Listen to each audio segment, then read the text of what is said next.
渴望就可能，心动就发生。本节目由酷爽带感点燃无限渴望的百事可乐冠名播出。好品牌，好价格，上天猫。本节目由天猫赞助播出。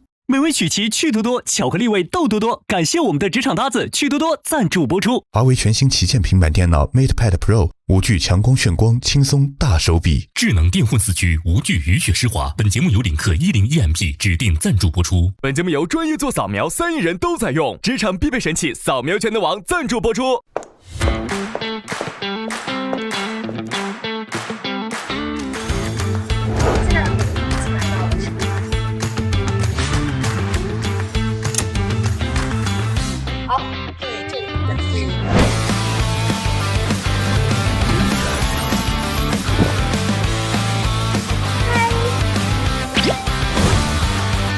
观众朋友们，请看大屏幕。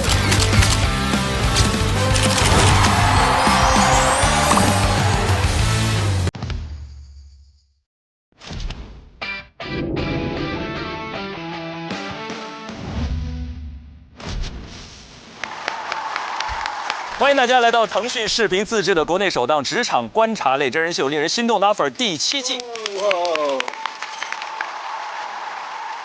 渴望就可能，心动就发生。本节目由酷爽带感点燃无限渴望的百事可乐冠名播出。购物、外卖、旅行上淘宝，万能的淘宝天天有优惠，纵享衣食住行、吃喝玩乐。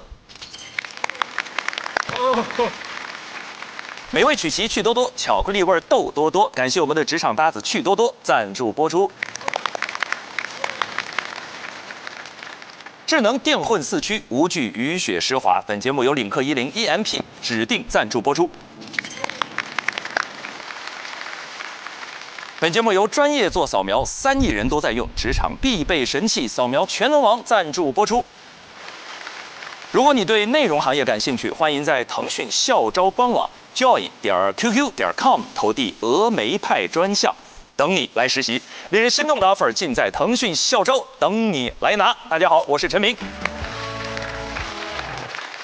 今天有一位新朋友到我们的身边，一起来见证实习生们的精彩表现。他最特别哦，这是我们节目组录制到今天以来唯一一位3重身份的参与者。3重身份。让我们欢迎00后老职场人即刻上场的职场探路者胡先煦。嗨，欢迎，大家好，大家好，大家好。欢迎先煦。第1重身份，加油团成员，坐在我们身边，但同时他还有第2重身份，他是王玉和侯子泰的访谈嘉宾。可以说是裂屏而出，自己蕊自己，对，自己蕊自己。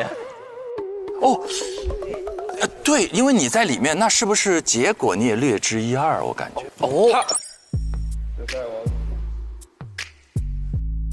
我不太知道结果。我提问那他们代教老师有询问你的那个感受，然后你的感受在他们的评分那个标准里？他们代教老师是鲁豫老师吗？对，鲁豫老师说他俩说。完了，我觉得他怎么知道结果呢？他好像知道，你是不是在故意避开？不是，鲁豫老师没对他俩评价太多。说实话，我们见的比较仓促。我们那个活动结束之后，鲁豫老师拍着我说：“你不错。”那他俩呢？然后鲁豫老师抱着手说：“我去跟他俩说。”然后就走了。那如果让你帮忙给出3个关键词的话，你有没有给我们一点小线索？3个关键词：轻松。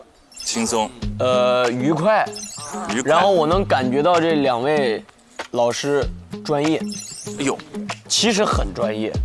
什么叫其实很专业？其实，因为哥，你还没说到我的第3重身份。我第3重身份是我即将上线那个戏啊，即刻上场，是根据 offer 改编的。是根据原来那个律师季的 offer， 没错，改编的。我们也是讲了一个计划，然后要筛选出一个那个实习律师留在红圈所，跟咱们这个一样。然后我其实那天去的时候，我都有点惊了。我说你们这水平还得选他？我说已经很厉害了，非常专业，让我完全感受不到就是说在校学生的那种感觉。我没有在他们身上感受到太多青涩的东西，反而很像是面对2个准备的非常充分，然后非常尊重嘉宾，然后又对工作有无限热情的2个年轻人，而且是2个专业的年轻访谈者的那种感觉。明白了。小胡也很专业，因为他的第3重身份，他刚才已经悄悄告诉我们了。腾讯视频即将上线，即刻上场，被称为是剧版的 offer， 小胡也在里面担任重要的角色，所以也希望屏幕前的观众继续关注。好，那在上一期呢，我们看到了2组实习生的精彩表现，其中韵玲和杨凌卫双战鳌头，分别获得了2组的第1名。今天这2组就关键了，一个是雨佳和佳宁组，一个是子泰和王玉组。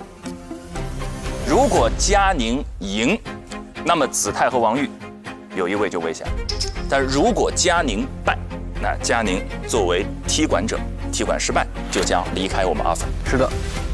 同样，在我们的弹幕上，各位凹粉们觉得这一局谁的胜算更大？谁会是本次考核的组内第1名？弹幕上的凹粉也可以同步的猜一下哦。才知道那是凹粉，叫凹粉，阿粉很经常看节目，经常追我们即刻上场，经常追我们 offer 凹粉。哇，我们叫脱粉，脱粉。挺好，都挺好。那接下来我们带着先旭刚才给我们的3个关键词，一起来走入到正片，看一看这2组的表现到底如何。哇，好紧张。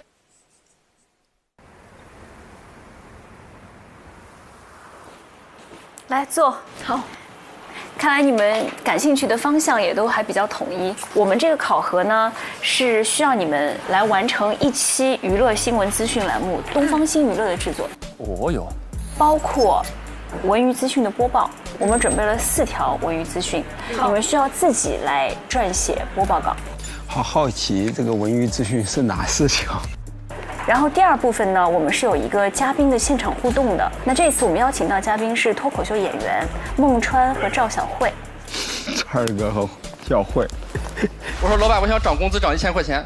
老板说行，给你涨1500，但是你要返我500。我说那你录音，要不然我没法给我媳妇解释。然后你录的时候就说我返了你1000。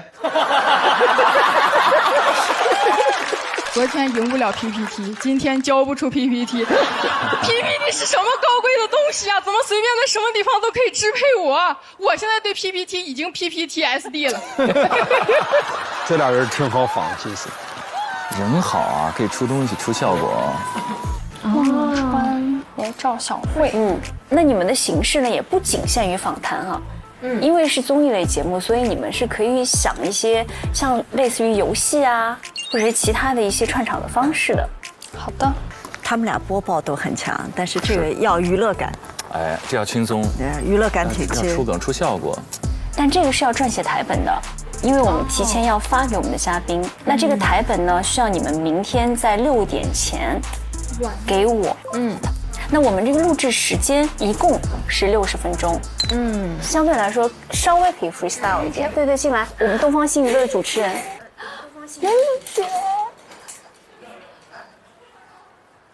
我们是在31号上午录制，那我们考核的地点呢，就是在这里，在我们4楼的演播厅。到时候冯林可能要给他们4条你们的这个新闻，让他们看完新闻片之后自己去思考和撰写串场。我知道。其实我觉得写这个片子还挺难的，就撰这个稿子。啊？因为一开始其实我刚上东方新娱乐的时候，也是给了我们几个大纲，然后让我们自己去串稿子。然后有的时候，就是我可能会天然的带入自己之前的学生思维，然后一开始我就会想往深度的写，一下子一条聊好多。然后结果当时就是导演会告诉我说少聊一点，我们要进片子了，快点切。其实是在提醒他们了。你这个还是在面试试镜的时候呢，我就直播当天30分钟的娱乐新闻被我聊掉了20分钟，然后他们准备了20分钟的片子，只播了10分钟。所以其实犯错是 OK 的，要容忍自己犯错。不要对自己有太大的压力啊。好。这说给雨佳听的，雨佳上次哭成了悲伤蛙。一会儿来看看冯琳带来什么样的几个片段。好的。鲁豫老师是一会儿再过来跟咱俩讲是吗？不知道呀，就在那儿待会儿吧。他们是个零分组哈。零分组，你这名字起的，哪里疼扎哪儿了？零分组。他俩的组合名叫00后，怎么样？00后，可以。可以。关键采访完这个组合就解散了。这叫限定组合。22点30分之后，你们两个进入演播室，我们先把演播合作的机会、开头和结尾以及串联。真的去感受你说的话。我强调是直播流程，也就意味着你们错了就是错。他们雪上加霜的是，代教老师还出差了。还没回来，还没回来，操蛋了！这低气压组。Hello， 王玉，我还要过一会儿才能到现场。你跟子泰两个人可以先做一些功课。你们知道嘉宾是即刻上场的剧组导演邓科，还有演员胡先煦。哦。还有，因为这个剧是根据就是这个令人心动的 offer 之前关于律师那一季。来有这么一个剧集，那你们就先对他们俩做一些背景调查，然后待会儿再聊。所以提前加了他鲁豫老师的微信还是有用的。你把鲁豫老师微信推给我，我给你发过去。哦，鲁老师加我了。我们采访的那个两个人是谁来着？胡先煦。啊？胡先煦。我们两个要采访胡先煦。我们两个要采访胡先煦。为什么这么不敢相信？完了。先煦，你到底做了什么？先煦。我没有采访过明星。一说这话心里就怯了。对，他如临大敌。你把他当普通人看就好了。可以把他当普通人看，但毕竟他们还是明星。啊，这些许都不知道吧？我不知道，完全不知道，都幕后。那谁知道背后这么区的人？还把人请到现场来看。要知道先煦就不去了。多长时间啊？这个节目？90分钟，1个半小时。对，但其实访谈1个半小时算很短的了。哇，那你蛮厉害哦！1个半小时的直播访谈，你觉得很短？其实王玉那天反而略显紧张，但是他这会儿一直在安慰那个。对，他经常是这样，王玉老师，这是王玉老师的特性。他会安慰所有人，然后上场，他负责紧张。对。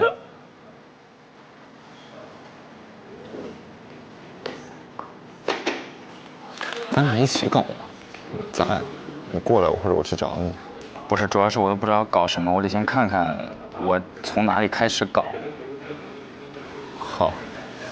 那你需要我随时去找你吗？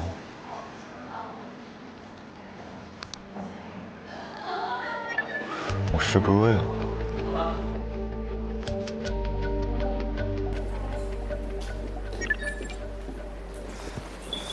王玉，这即刻上场还没播呀？对，它应该是一个宣传。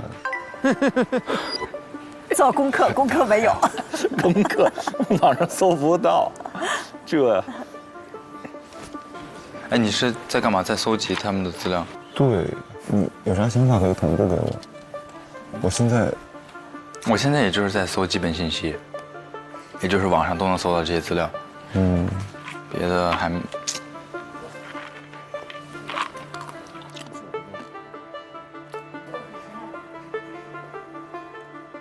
豫老师怎么还没来？好慌啊！林蛋兄弟，真是林蛋兄弟。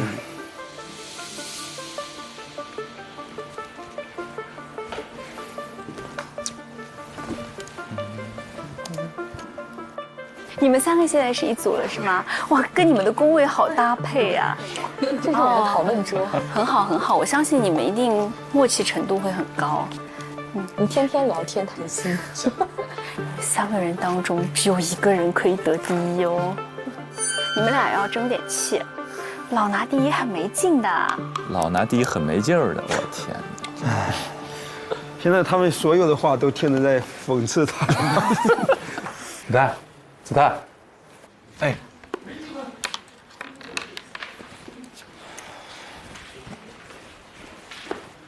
哎，老师，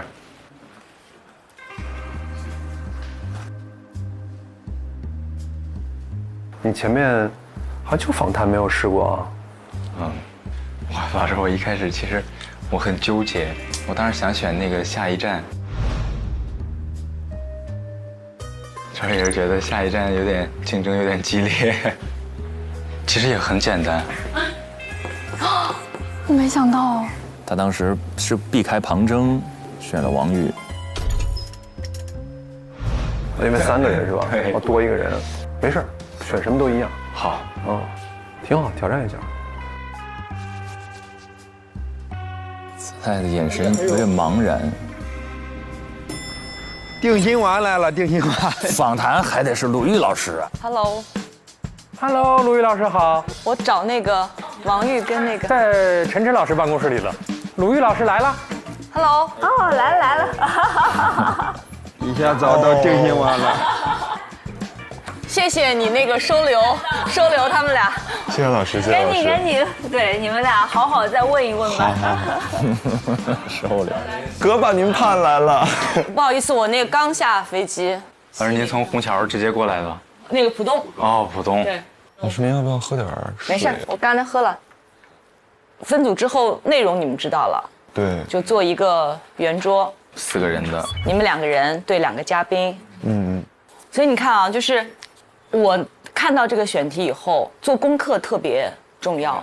我就跟你们讲我会怎么做功课。哎，干货了，授人以渔了。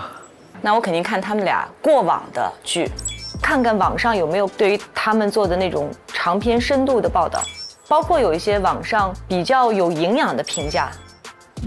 嘉宾一下感受到你对他的作品很熟悉的话，他那种信任感和那种职业的满足感就会很不同，所以熟悉嘉宾特别重要。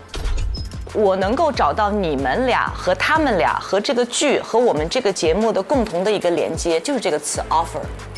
是的。你们在争一个 offer， 这个剧关于一个 offer， 所以找到某种连接。而且谈话允许跑题。以前我老跟文涛我们开玩笑，他做锵锵的时候，他们的那个口号叫“锵锵3人行，跑题跑不停”。主题其实是一个切入点，但你从这个主题你要引申出各种各样的，因为你肯定你有你的好奇，他有他的好奇，形成这么一个谈话氛围的那么一个场子，我觉得很重要。你说的每一点都很到位，就是我觉得我很难想到这些，就是我看到这个选题之后，我瞬间能够想到的这个点，然后你们从各自角度，专业，拨云见月，你看这孩子们。对，然后老师其实想请教您一个点，就是我俩怎么去准备去配合这个点。我们2个人不用特别分工是吗？他俩好在乎这个事情，要分工这个事情。他们前面的合作就不太顺畅，就是大家主动说话，主动表达，一定不要怕对方抢了我的一个问题，但一定要找到不同的角度，就从你的各自的切入点去问。其实基本定调就是我如何得到我人生那个 offer。最重要的一个就是你们内心有没有真实的好奇，比如你告诉我你对他们俩的真实的好奇是什么。我先说胡先煦吧，我对他最想问的其实就是他现在已经有很多成就了，他还会不会为下一个 offer 焦虑？我已经开始焦虑了，已经开始。对，我觉得这个很好，就是你们可以从自己出发，就是此刻我是焦虑的嘛，因为我们在等着这个 offer 能不能拿到，这是你们俩都可以去问的。老师，我刚才想到一个，我确实也很好奇，想让他们给我们现在年轻人建议。对，这个就很有意思了，我觉得。然后老师，我刚才还想到了一个环节问题，谈话场建立以后，我们需不需要设立一些比较固定的环节？不用，谈话是没有必要 Q 流程的。老师，我突然想到一个提问技巧，就比如说刚才我刚才突然想到，我觉得这个点很好。子泰怎么了？子泰怎么了？不在状态。对呀，子泰有点荡啊。还是说他觉得他有自己担心的问题？这个可以问导演，就你怎么调教演员？可以问一下。我其实想问的是，比如说他在他们这个班里面的竞争当中，他会不会有这种焦虑啊？用一种很青春的方式把他们拉回来，我觉得是可以的。然后像胡先煦，他有很多的这种经历，他对于我们这种职场的很担心拿到这种 offer 的人，有没有什么建议？其实基本上胡先煦没有职场经历，目前的明星，但是有一个什么是相同，就是一开始的被选择4个乙方。其实演员跟导演就是乙方，主持人也是乙方，所以你这个点特别好，就是4个乙方。咋了，子泰？雄起啊！有些问题可以从你们现在的真实的困惑说。比如子泰，你现在你觉得你的困惑？我感觉刚刚这些他有的困惑我全都有。OK。是这样的，老师。有些时候，因为在一个90分钟谈话里面，不可能随时随地都是那个情绪气氛特别高涨的，有些时候可能会有点掉，不要害怕，话突然掉那了，没事儿。对，老师，其实我是现在其实挺轻松的，虽然我今天可能有点沉默，我觉得可能后天我到了那个地儿，我开朗的那一面会展现出来的，而且我话会很。是的，一定要相信自己的专业性。其实像你们都算是很有经历的专业人士了，但是那么你依然会觉得，你看我还是随时随地要去寻找一个机会，而且我要时不时的要被考核，这个被考核是特别讨厌的一个事儿，特别讨厌，老师，特别讨厌。你知道关键是为什么吗？因为我们这行是无从备考的，你的标准是什么？我认为我们做节目本身没有 KPI， 无法量化我怎么样就好。我觉得体育比赛是最公平的，因为它就是简单，更快、更高、更强。那你说我们谁主持的更好？这无从界定。无从界定，所以我们心里面得有一个信念。就你的信念不能没有，子泰。明白吗？我有信念了。OK， 记得这个信念真的不能丢。而且你们的起步是非常非常好的，不要被这个考核给打颓了。不会的，老师。燃起来吧。哎呀，鲁豫老师还是很温暖，很温暖，觉察到了。对，子泰明显状态有些奇怪。佳宁，加一下我微信，我把那个视频发给你。好嘞。你们俩好像啊。真的吗？长相吗？和美女像是我的荣幸。都是大高个、瘦长的，然后你多少斤啊？85吧，86。你也差不多吧？大差不差。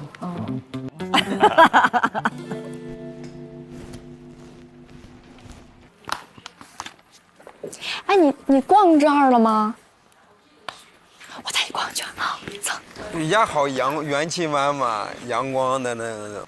这边是我们的大会议室，你已经去过了。它就是我们平常开大会和老师讲一些内容的时候，然后对，然后这里是茶水间和休息间。我们每个课题结束，可能大家会在这里聊聊天、复盘什么的。然后这个是饮料柜，都可以随便喝。你喝水吗？给你接杯水。没事，我刚才已经对，就这是刚才子泰已经教过我了。好的，这是水，然后这是咖啡，这是冰块、制冰机，你随时可以用。这里是微波炉，还有微波炉，这太好了。微波炉，这里会有几个房间，有剪辑室、化妆间和录音室。哇，这个地方应该会有，这个地方会有。他们柜子里面摸出吃的了。哇，对，你可以随时，里面就跟学校里的设备应该挺像的，对吧？然后这边是臧希老师的办公室，马旭旭老师办公室，陈晨老师办公室和鲁豫老师的办公室。你等会儿，等明天可以跟鲁豫老师打个招呼。好的。嗨，臧老师。我带他认地儿。认地儿。逛一下。对，大概就是这么一个布局。雨佳真的是天生热情。对呀。虽然这也是对手。但是按捺不住心里就是跟人交朋友的本性。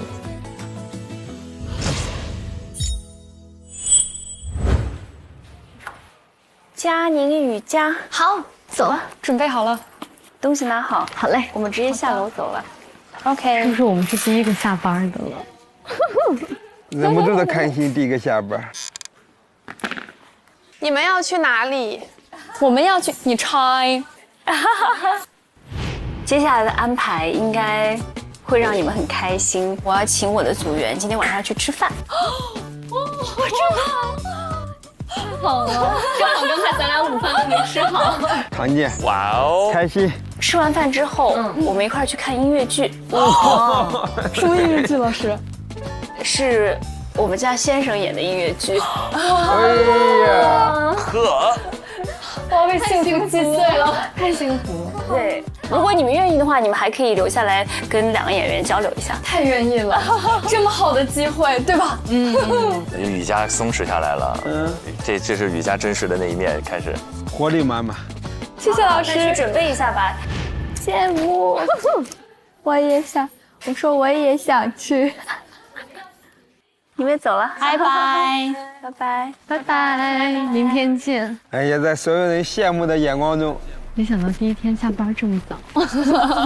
你们知道有一个节目叫《深入人心》吗？我知道。哦，对。然后今天演出的2个人就都是参加过第1集《深入人心》的，一个是我先生叫于迪，我知道啊，对。于迪老师是这一家呀，戴眼镜的于迪老师。哦呦，我今天才知道。还有一个跟他搭档的是龚子淇。哇，好期待！所以现在要换一种心情了。对，我们度假的心情。Yes。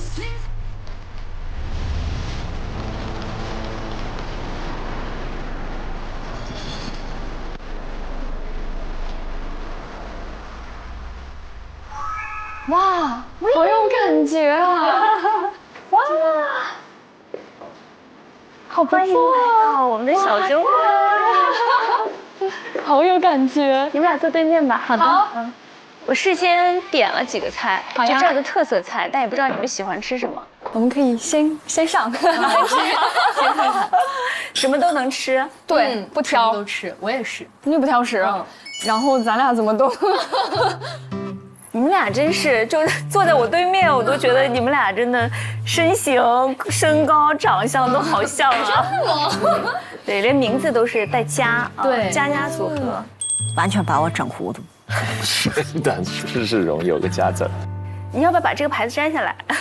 忘记了，还在工作状态中。忘记了，班味儿太重了，待着。那你们先吃吧，要不？好。这吃的啥？无花果。无花果。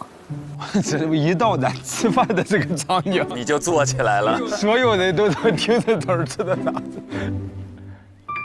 你家里面就你一个吗？没有，我还有个弟弟。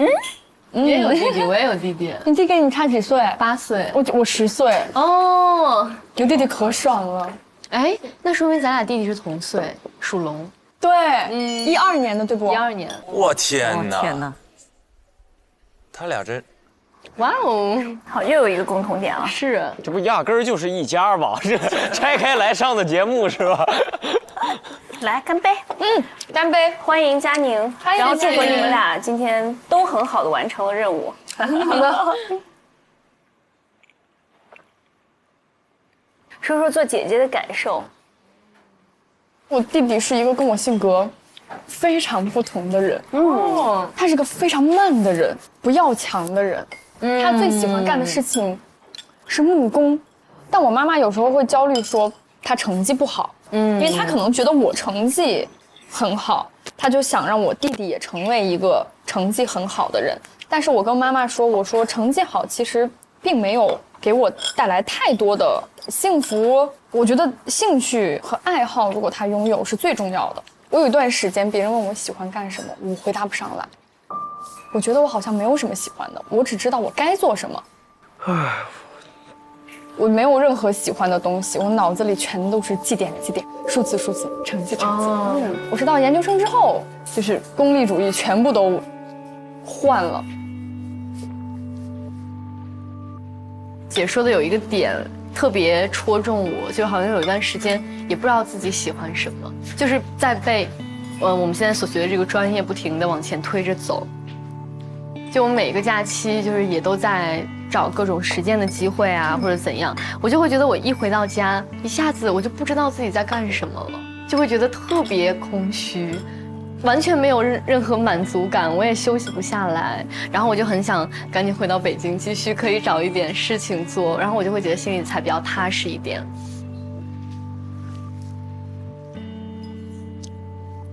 我也蛮理解的，就有时候我其实到了30多岁，还有那种就是一到休息的时候，心里就觉得发慌。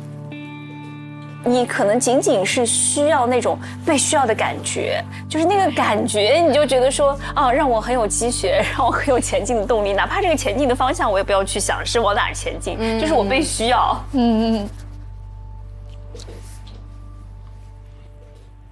但是你有的忙是好事儿，哪怕是从学习的角度，就是最好的学校是哪里？是社会。所以你看，我们在我们的这个实习过程当中，庞真的表现特别好。我觉得他可能在社会上的历练会更多一些，遇到新的问题，解决新的问题，就是不断的遇到问题，不断解决问题，这个过程就是最好的学习过程。对。所以我觉得你们能来这儿特别好，因为你们在迅速这么短的时间内遇到了那么多的问题，就一下子能够成长，学到很多东西。是的，这次就深刻的体会到了学校和社会的区别。就之前说实话，我一直认为我在学校里面算是很能答题的，对，就是很会考试的一个人。但3轮考核我已经失败2轮了，彻底吸取了教训，就感觉我之前在学校考试很在意的东西，在社会上不一定很需要。这个状态很好，已经在成长了，已经在改变了。我觉得真的是在失败，虽然我失败每次都哭，失败2次哭了2次，但是在哭的这个过程当中，我是觉得真的在成长，就不是说我哭完就结束了，是我真的看到了好的人做的东西，我知道我该怎么做。我妈妈是一个对我要求比较高的人，但她的要求不是挂在嘴上的，说我对你要求很高，你一定要做好。而是他会说，我相信你一定可以，你都第1了，对吧？怎么样？就是他会潜移默化的给你有一些压力。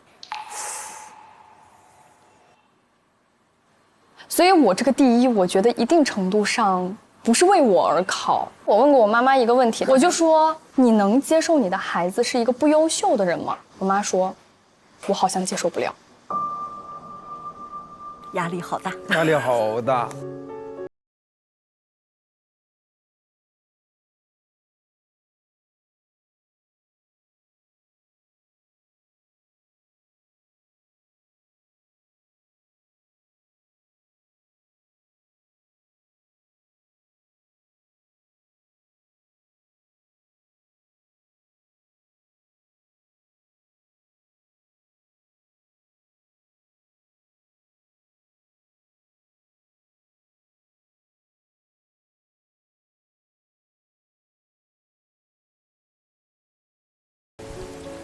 活得多辛苦啊！老师，其实我挺想问一个问题的，你有了孩子之后和有孩子之前心境会有一个很大的变化吗？会，就是人生更开阔了。女人可能你们还没有到这个年龄焦虑的程度，就是你到了20多岁、30岁，你真的会有那种年龄焦虑。然后我到了40岁之后，突然年龄焦虑就没有了。我觉得是真正达到了某一种程度。有了孩子，然后自己越来越清晰的知道自己要什么，同时也完全能够接受自己的缺点和不完美，就那个时候。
是，我真的很满意现在的生活，我觉得我很幸福。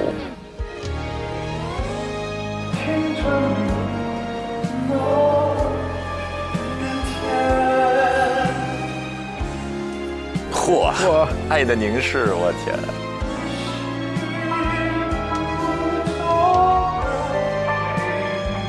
笑得太甜了。我的身体里已经没有任何对生命的气息。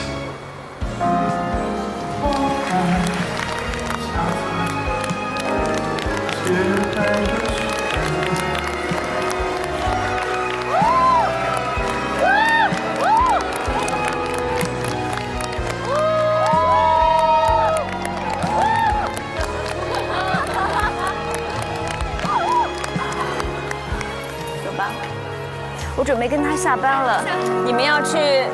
要跟他们？你们要跟我一起去下班吗？可是那个票根可以，我想找于老师签个名儿。哎呀，满血复活呀，这孩子！满血复活，他调整能力非常强。他私下里你好像一直是那种阳光的，他在镜头前也应该把这一面展现出来，这就是他本我。我们给于老师买了一束花。哦，是吗？对，好用心啊。每一次看音乐剧都会给自己的朋友到台上献花嘛，这没有台上的机会，我们就台下献一下。我帮你转送。还是应该说你自己送给他比较好。哦，哎呦我的妈呀 ！Hello， 于老师好，给你介绍我的2个学生，我们的实习生。我终于也有学生了。哦，真的。演出成功。谢谢。这是佳宁佳宁来，先进来，来。子琪呢？子琪在这儿。子琪，王子琪在那儿。今天全都是穿屏而过。子琪啊，子琪，你今天唱得很好，祝贺！难怪是100场啊，又变年轻了。真的，真的，真心的。那我怎么觉得你越来越稳重了呢？是吗？对，我长大了，你变年轻了。哦，谢谢。就我觉得你今天唱得很好。谢谢。祝贺。好，拜，祝贺，真的好。谢谢。你今天累不累？我还行。是吗？我真的很怕你累。要不坐会儿？来都来了，坐会儿喝点水。来。哎，那小二来点水。小二。他们都很渴了。对，来，喝点水。来。三位主持人来，3位主持人喝点水。来。太荣幸。来，陈老师辛苦了，陈老师这几天辛苦了，陈老师。你辛苦了。哎，陈老师，我来。不，你辛苦了。渴到了。不，你辛苦了。你快喝，你快喝。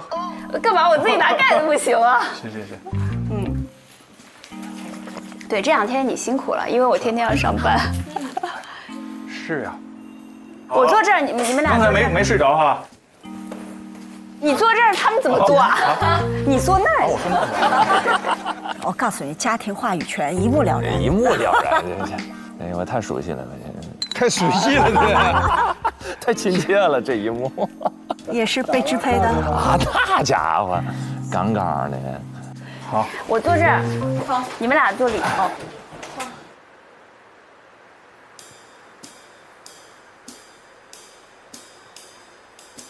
咋了？尬着了？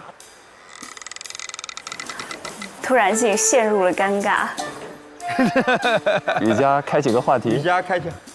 那于老师太辛苦了，连唱2个小时。于老师，你觉得在就是这一场里面，才开始采访了，这是主持人的职业习惯吧？这几个场，你最喜欢哪一趴？这是个好问题。怎么就开始采访了？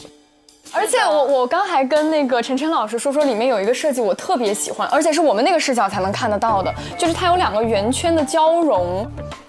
对，就是这确实也是原著当中有的。被迫上班。于老师说：“我这刚刚演完，不是下班了吗？”哇，你们都看得这么。对。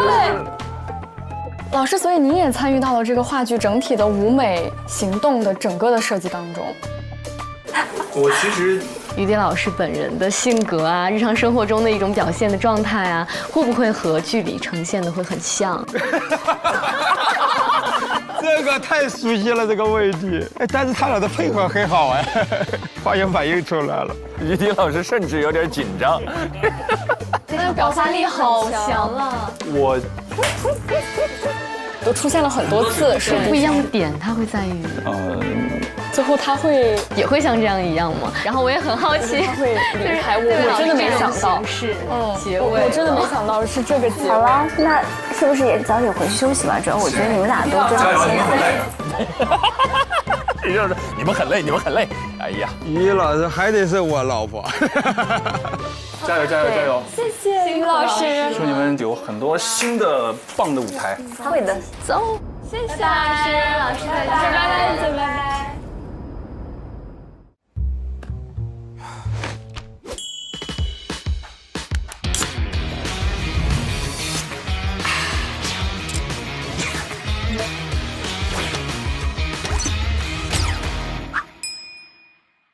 一起才叫拼。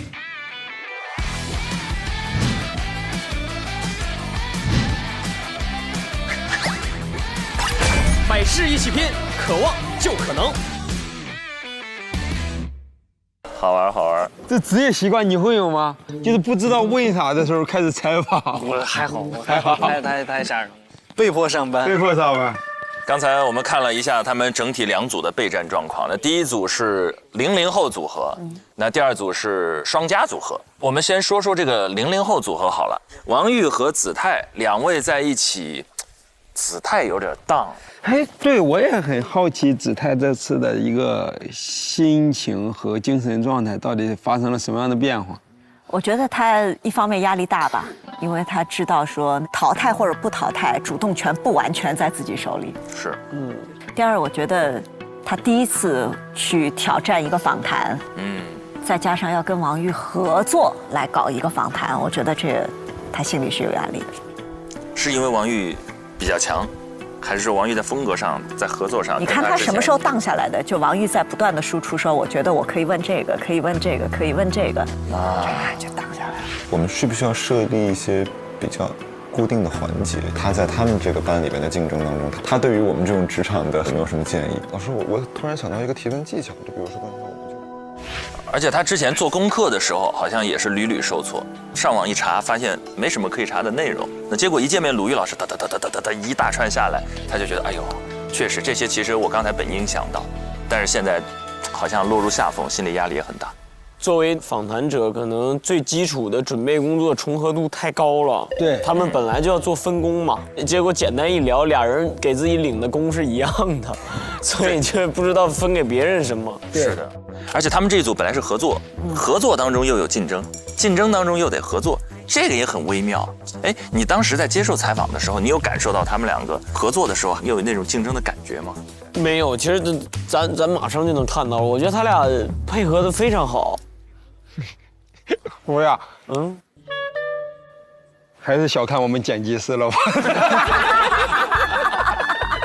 竟然敢说没有，一会儿这个眼神里的交锋啊，字幕一配，对 BGM 一上，他要是当着我跟邓克面，他俩干起来，我俩得傻了。这怎么弄啊？这他们俩干起来。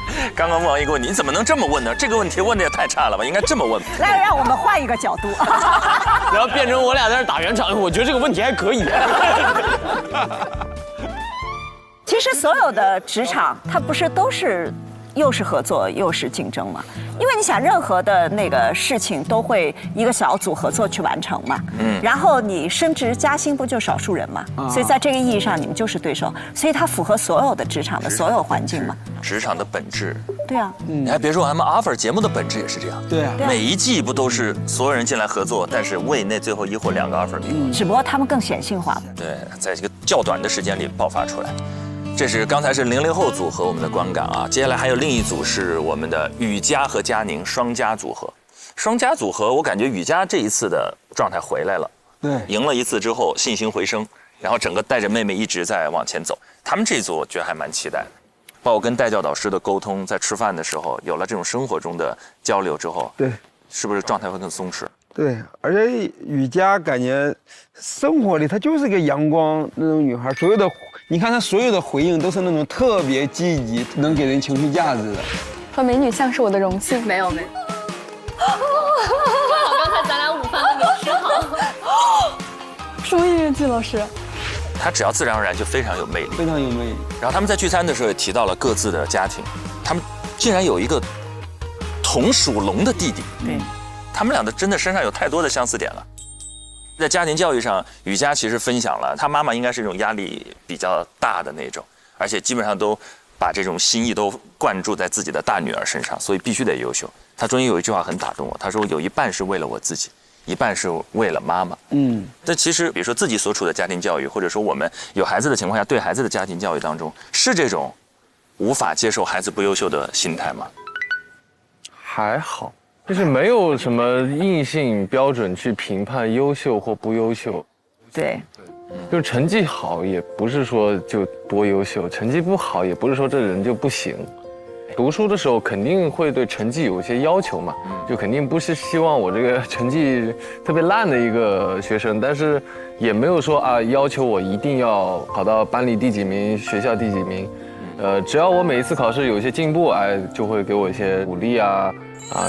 这些，但从来没有说要求我必须第一名这种，而且我也不接受这种要求。我能感觉到，生活中跟子琪相处，他就是满满的安全感，他会让你觉得就是舒服、自然，会让人非常松弛，就有这种人格魅力。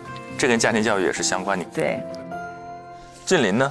我属于那种放养型的，就我妈他们从小也管过我吧。小学1、2年级的时候，一定要我在那个沙发旁边写作业。沙发旁边，对，就是客厅，然后他给我安了一个那种小课桌。对，那你在沙发旁边，他们看电视。哦，就是给你增加这种分心的小挑战。然后我的成绩就越来越不好了。这是什么设置？搞了2年之后，哦，竟然搞了2年，你爸妈都没意识到，说孩子成绩会。你说我这天天也看电视的时候也看着他，他们当时就这样说的，说不管你了。后来就发现做作业什么的，我就还是习惯自己做，然后他们也理解了之后，也发现其实我自己做的那个效率会更高，然后自己学的话效率也会更高。后来就学习上面的事情，他们也就放手了。现在工作上的事情，他们也放手了。自由翱翔，多幸福！先旭有吗？在家庭教育上，就是希望我的一儿一女能够开开心心吧。我2只猫啊，嗨，我就以为今天爆料了呢。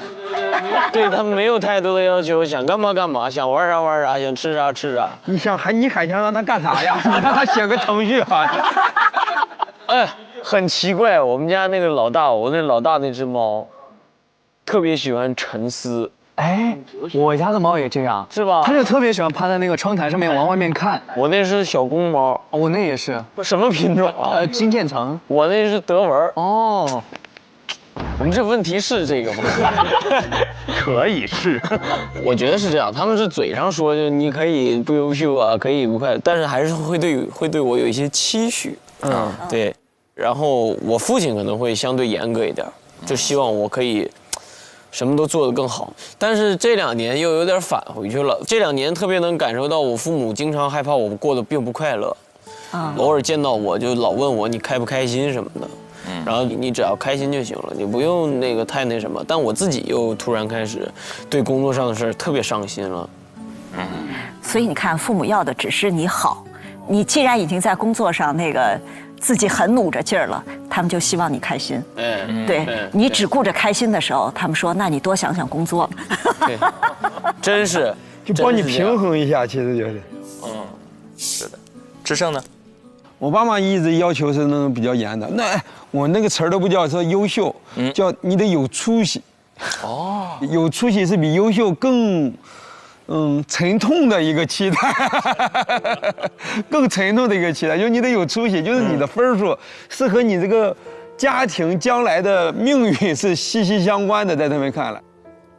小时候你就是会觉得你这个分数是能牵动你爸妈的所有的情绪的，因为他们的期待也好，他们的那种。希望或者是我不知道怎么形容那种很有点沉的那种期待，那种干啥的，就他们经常会让你觉得你如果考不好，你这个家庭都会变得越来越差。他们一开始对你有比较具体一点的期望，没有？比如说，为啥说他们说期望就是有出息？因为他们也不知道你将来要做什么，能够说有出息，能知道的一件事情就摆在他们面前，或者摆在我们面前，唯一的途径就是学习。他有一个概念就是，不一定这个学习好就能有出息，但是学习不好肯定完了这辈子，肯定完了，有这种感觉。对，其实这个事情就会造成一个影响，就是你就不敢试错嘛，因为你试错之后，你知道试错成本是很高的。一次学习不好，你爸妈就会有一大长串的滑坡效应，就是你不是这次考不好，将来上不了好初中、高中什么的，所以说你现在做事情就会很犹豫，因为你大脑里那个做错事情的那个后果的一系列影响会非常非常长、非常非常大。但是我觉得这些东西都是可改变的，就当你意识到这些东西之后，慢慢的，父母的教育理念在你身上留下的那个印记会越来越小的。对我也能感觉到，在大学过程中吧，包括大学之后的这段时间，我就在重塑自己的一些价值观了。对。之前网上有个词儿很火，叫自己把自己重新养一遍。就如果说觉得原生家庭的很多教育模式留下那些痕迹不够满意，并不是不可抹杀的。对。你完全可以把自己当做自己的父母，把自己的心理从小再养一遍，然后培育出新的品质。我觉得这个是很好的习惯。其实你今天用简单的一个分数去判定什么是优秀，我觉得有点狭隘了。特别就我觉得接下来 AI 时代里面，你用你的什么初中，然后高中什么进大学的那个分数去确定这个人优不优秀，我觉得这事儿可能我们想的太少了。但我觉得有一点特别重要，就真是热爱。就你喜欢做这件事情。你看那个。瑜伽说我得到研究生的时候才慢慢找到自己的热爱。咱坐在这儿一圈，我觉得至少都有一个优势，我们至少都干了我们喜欢的事情。是的。所以你就愿意在这个上面花力气，愿意在这件事情上吃苦，愿意在这件事情上持续学习。我觉得这才是最重要的事情。所以我觉得鼓励和支持热爱是父母真的应该做的事情。是，它是内生的动力。对。OK 了，接下来就是看这4位有没有出息的时候了，到了他们展现自己，看他们出息了，出息不？因为接下来他们不仅要备战、要排练，而且很有可能要呈现出自己的作品了。看一看这2组表现怎么样？下一段 VCR。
坏了，扯坏了都。天哪！你的领带是塞进去是一个设计吗？对。为什么不拿出来？这是你的小巧思啊！这真的是个设计啊！你俩今天都很有一个点睛之笔，2个领带。啊！最后是这个形象来采访你的？我有点忘了，姐。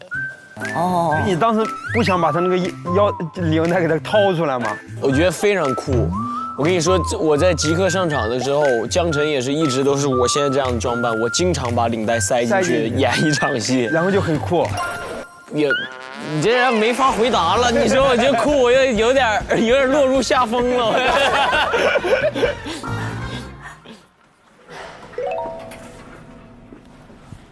早。晚上好。Hello。老师好。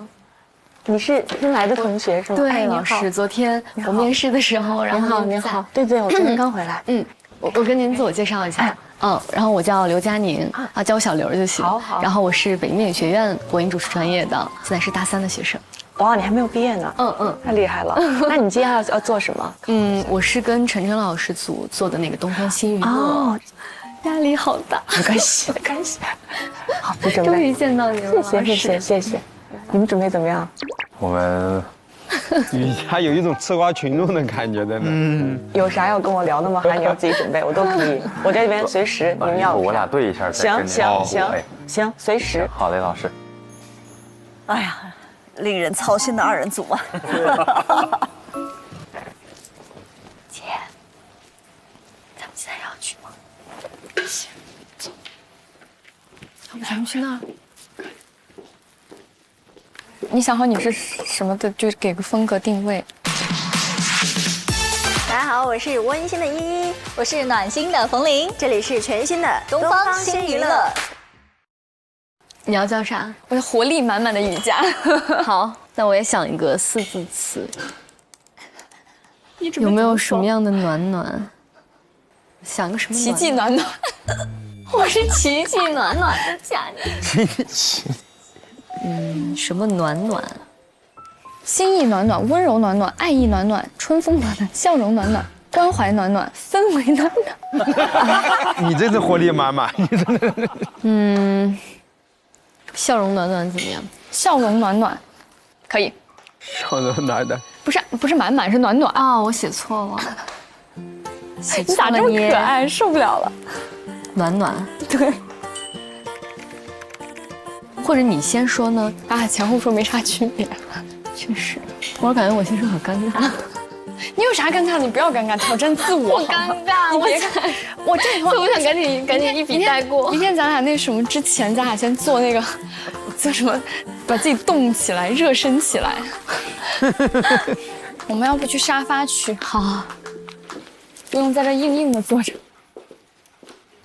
哎呀，可以躺着，爽肢。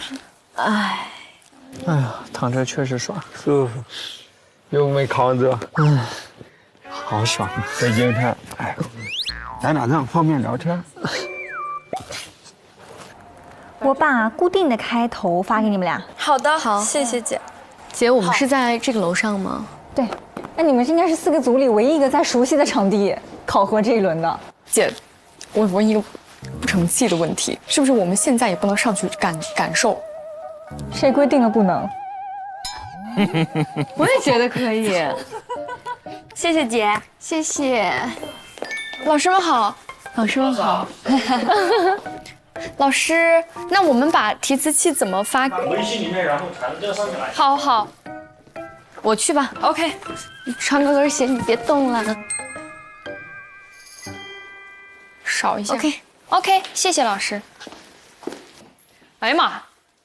你看这个黄影，哇，好漂亮啊！好可笑啊！我给你拍一下。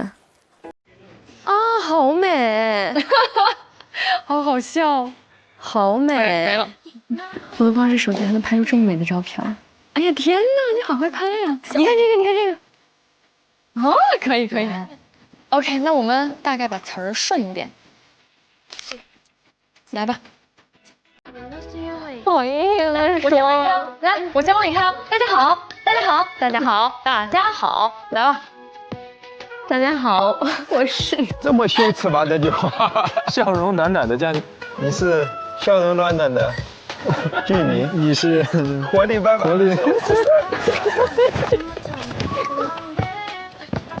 来，你说一遍。大家好，我是笑容暖暖的佳宁。是有点羞耻，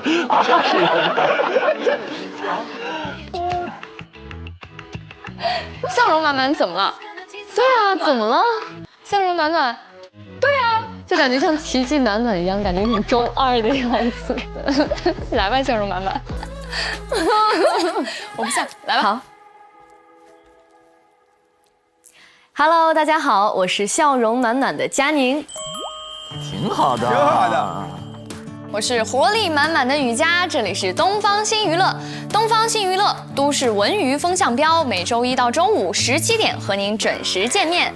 国色芳华，原班人马打造，还原度那可谓是极高。除了秦昊这样的主角撑场，轮番飙戏，看得让人太过瘾了。他还有另外一个外号，你知道叫什么吗？叫什么呀？他叫熊猫先生。哦，他沉寂多年再度归来，演出了双面人生的反差感，那是嫉妒与不甘，嫉妒。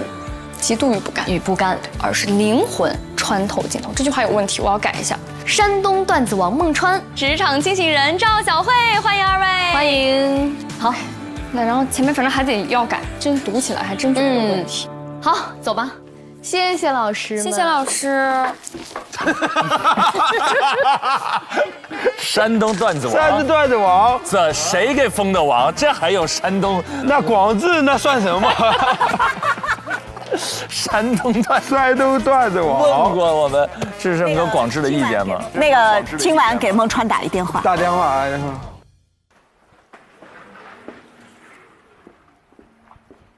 王玉，哎，子泰，哎，咱们走了。哎，走，老师。那明天下午差不多2点，我们要从这儿出发去一个地方。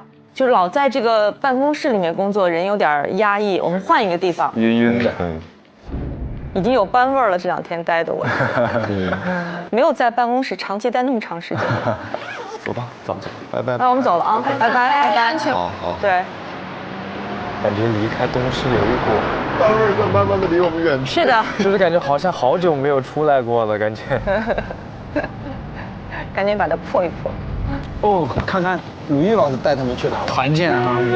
他们这组是真的需要团建，他们需要好好。来，换个地儿再干活。哇哦！啊，他们来的是书店，叫班味去除地。先逛逛。可以啊，老师。哦，这个作者我跟他聊过。哦，东京8平米这本书我也看过。他是一个日本人，用中文写作。哦。他在日本东京住一个8平米的房子。8平米，所以他就写他之所以住8平米，就他认为他不想为了生活中额外的东西去打无谓的工。哇。是某种我觉得在反抗生活，挺酷的。我还见过他。这个事儿是很酷，特别酷。但我后来想了想，我说我最低8平米肯定不够。行李箱都没地儿放。对。行李箱。对，行李箱都没地儿放。哎呦，这个老板挺文艺的吗？上海好多那种小地儿特别坐得住。那我们就坐这儿了。行，好。我可以先看看你们俩做的方案什么的。好。明天把你所有的问题你想好之后，变成一个生活当中你们聊天的那个语境，给我形成文字，我得感受一下你们到时候会以什么样的方式跟对方聊天。只放松一会儿，直接工作，换地儿工作。所以不要相信老板跟你说团建。披着团建外衣的加班。我没有写全。没事儿，不用，就大概的感觉。是一个感觉。对，你给我看一下就行。老师，就是昨天发给你的那些问题，以及今天就是这几个问题，然后其他时间我都在看吴先煦的一些采访的视频，以及一些其他的采访明星的视频，或者采访演员的视频，看他们会问他们一些什么问题。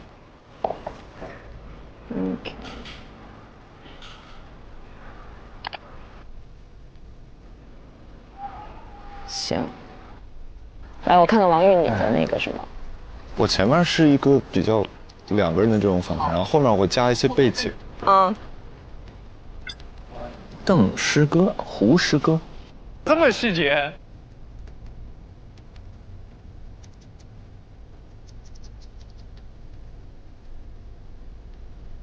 对了，我现在有一个小问题，就是您说的这种比较抽象的这种问题。我觉得其实你们俩都问题还是，你看你随便举个例子，都是比较落到实处的。你看你现在依然会都是问他吗？你现在会怎么想？就你怕别人叫你童心，你现在会怎么想？这都是具体的问题啊，而都是能够引出故事的问题。我就尽量的去把它具体化。对啊。你看这些都是非常好的，只有你个体化的感受，因为你当时在现场，你记得他们做汇报的时候，小剧场什么里3层外3层，什么叫这个哥那个哥那个姐的，这就是一个特别好的，只有你才知道，我们都不知道。而且你这还有个人的感受，真实的感受，这个就很好。子泰的心情感觉笑容又逐渐消失了。你们俩可能需要想一个怎么开始，自然的开始，让他们知道已经开始了。老师，我一般就是跟别人初次见面交谈的时候，我会先从就是夸奖对方。就是我会见到先旭，我可能就会直接跟他说：“先旭，我是你的粉丝，我觉得你小时候特别可爱。我昨天刚看了你在小时候打快板那个视频。”合着是骗我的，兄弟，这是手段呀，兄弟，是粉丝，这个是阴谋诡计啊，这都是采访技巧，这人工作。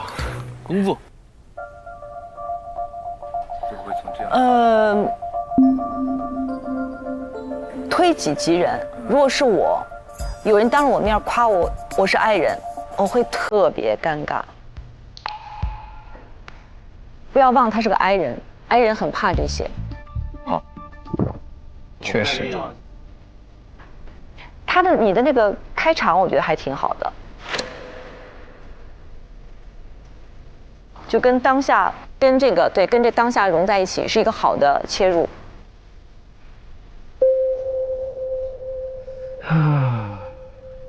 王宇那边我感觉框架都已经成型了，问题啊基本上，但是子泰一直很模糊，是不是跟他生病了有可能啊？你们现在可以分几块，我觉得有几个大模块，每个模块里面必须有几个问题，就你们作为经典说这个一定必须要问到的，每个人都要在每个模块里面准备这样的一些问题。好。包括我们其实可以提出一些我们自己的想法，让他知道我们在想什么。其实对，不是所有的问题都需要一个问号，尤其这是一个聊天的一个场域，只要能够有他的一个抓手就可以。他听到你讲的话，他有一个想表达的欲望，他可以顺着这个讲，他就是可以的。OK。哦，然后老师，我是觉得这两个问题有点尖锐啊，但是我想就是跟您。你觉得哪个是比较尖锐的？一个是这个，一个是这个。其实我觉得还可以，这两个问题是可以问的。就是你想让他反映出当代年轻人真正的那个样子嘛？他要演，其实是要演一个可能会有班味儿的一个人。就他怎么演出那个班味儿呢？这其实是个好的问题，这你们都可以问。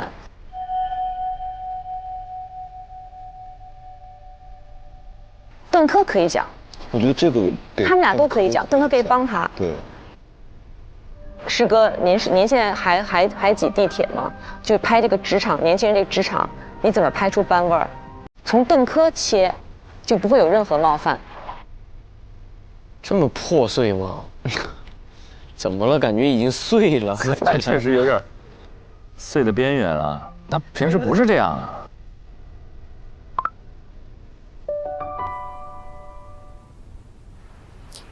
你们这次考核是挺难的，你们俩还得互相合作，然后要跟2个人聊90分钟，这难度非常大的，所以做好了是你们俩特别牛。这样万一没有那么好的话，是这个设置太难了。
要搭配，60分。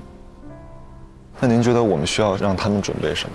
比如胡先煦，我就认为他应该回忆一下，就他作为童星那个经历，对，稍微他自己梳理一下，看这种别人在背后设计你是啥感觉呀？先煦，此时此刻觉得蛮诡异的。就这种童星式的小孩儿，那他是某种程度是没有童年的呀。很多童星一说就特别能够共情，什么迈克尔·杰克逊之类的，就是没有童年的小孩，他们互相特别能够共情。是老师，我觉得我特别喜欢他的一点，我就看他很亲切，是因为我觉得我可能跟他的经历比较相似。虽然我不是当演员，是因为我从小就是我上1年级的时候，我爸妈就把我送到寄宿学校了。哦，为什么那么想把你送寄宿学校？他们比较忙，然后他们就是不太想，就是觉得可能就是因为比较忙吧。然后当时是半个月回1天家。哎呦，所以说，即使是小到铺床单，大到生病了，都要我自己去解决这些事情。哦，天哪，小学，然后也没有手机，也没有电话，也联系不到家长，所以我觉得所以他就让我过早的就成熟了。那你们班里面那些寄宿小孩，都是1年级？是的，而且我们上1年级的时候是几十个孩子住在一间特别大的宿舍当中，有3个宿管老师盯着我们。哇！后来等到3年级的时候，我们就搬到6人寝了。哦。那你觉得你有欠缺安全感吗？有，非常有，老师。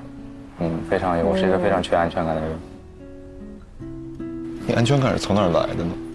我感觉我的直觉，你比他是有安全感的人。是吗？他其实就来自于童年的时候家庭给予你的那种。这个很难讲。对。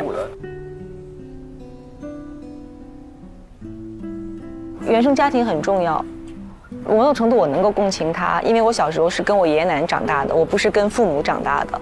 所以就是他其实对于小孩是有很大影响的。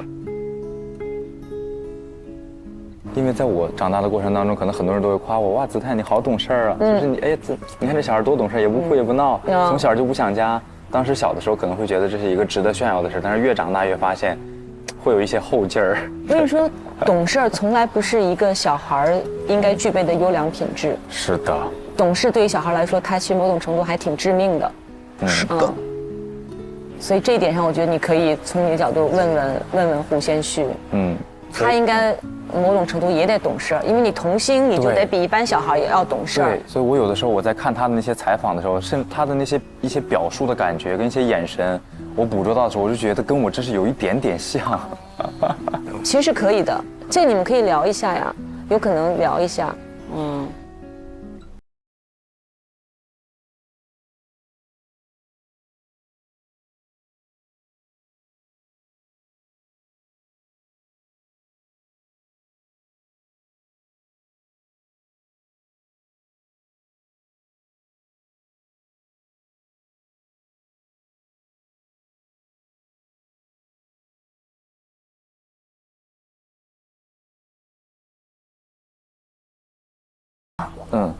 那行，那我们就撤。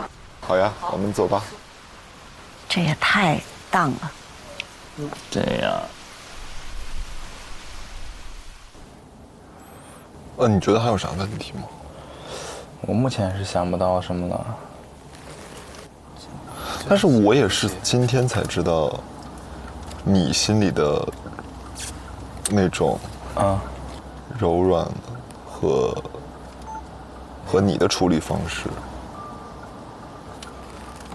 就你对于这种你的压力的处理方式。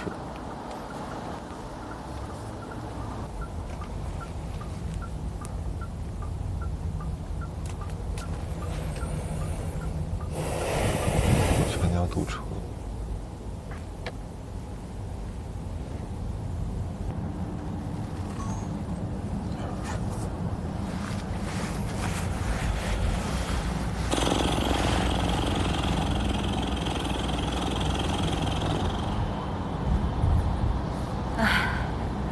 子泰这一期好大。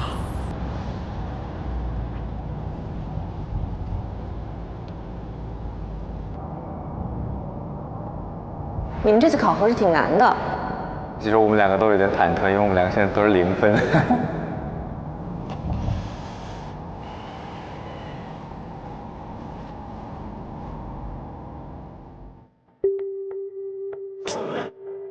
说的好是松弛，说的不好就是实在真的没有求生欲。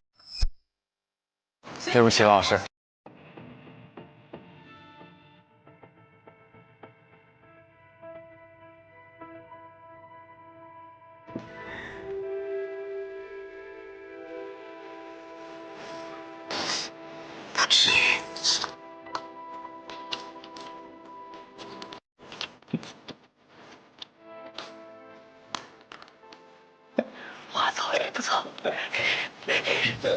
让我人太早了。让师姐开心，谁来让你开心呢？子涵，他之前是一直在给大家提供情绪价值的人。是的，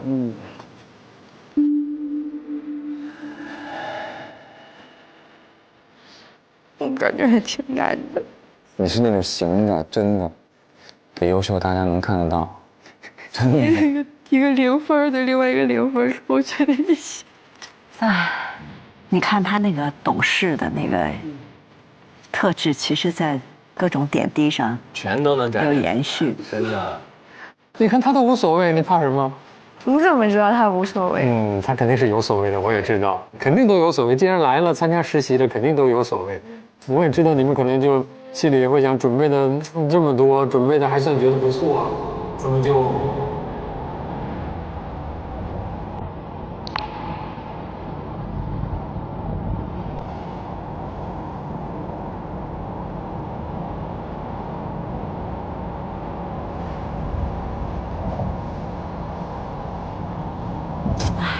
是时候大哭一场了。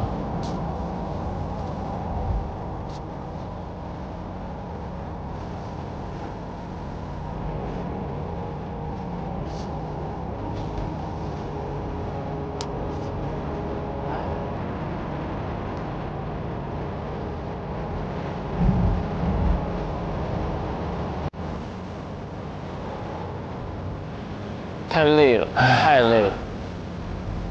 太累了，这精神压力和身体压力都到一个极限了，我觉得。天哪！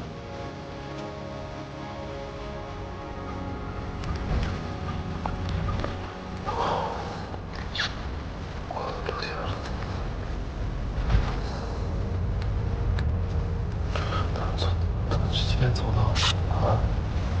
快1小时睡着。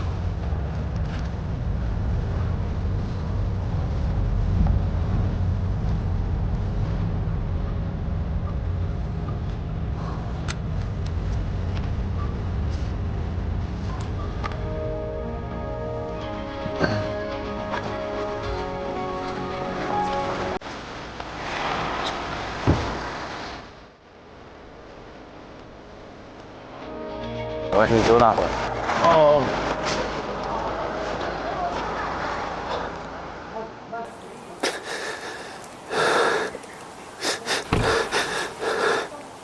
他下车才把声音放出来，不愿意展露这个脆弱，真的。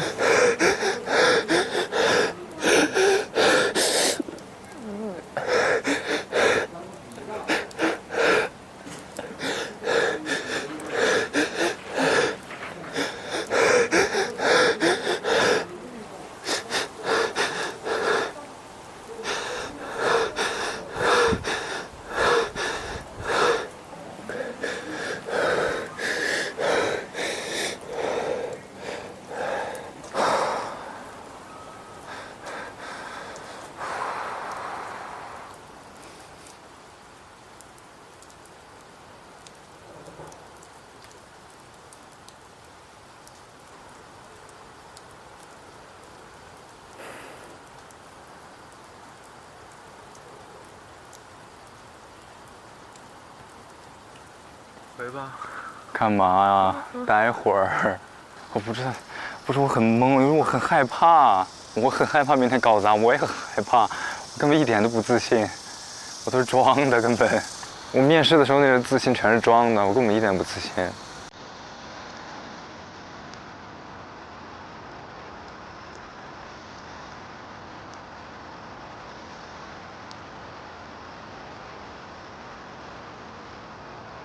而且还有一点是，我越来越觉得老师们对我有期待，就是你会想，就是你，我可能前3次领带没关系，我还能对脏西老师笑出来，但我要一直领带，我还怎么保持笑容呢？你说我还有什么脸再跟老师们嬉皮笑脸？而且我又是一个不愿意把自己那些什么事儿都说出来的人，我就是很纠结、很奇怪的一个人，我就是。挺要强的，哥们。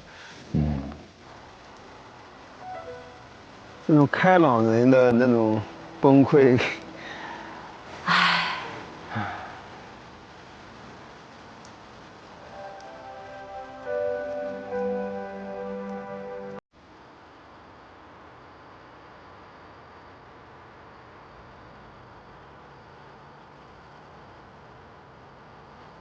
因为他们这个环境太极端了。是的，太密了，所有的项目，所有的人事儿。回来了。嗨，宇哥。你猜我去哪儿了？我找到了一片特别美丽的草地。没有。躺了会儿，男生之间的共情真是。Take it easy。主要我很害怕，我也不知道明天我会表现怎么样，我也不害怕。你觉得你想问的呗？而且我压力其实就是很大，就是很担心这个事儿。但我觉得你跟鲁豫老师沟通的时候，没看出你的压力啊。我总不能在鲁豫老师面前哭吧？我现在已经好了。你就相信你相信你自己就没问题的。你就看着我的眼神告诉我没问题的。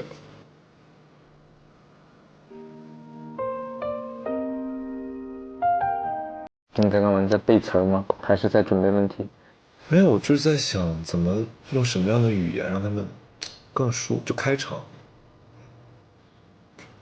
你看他怎么开场？对，我就是在看他是怎么开场的，所以我把这份找出来了。他们可以柔软又锋利，张扬又羞涩，混沌又清澈。他们按心情生长，各自独立，也成群结伴。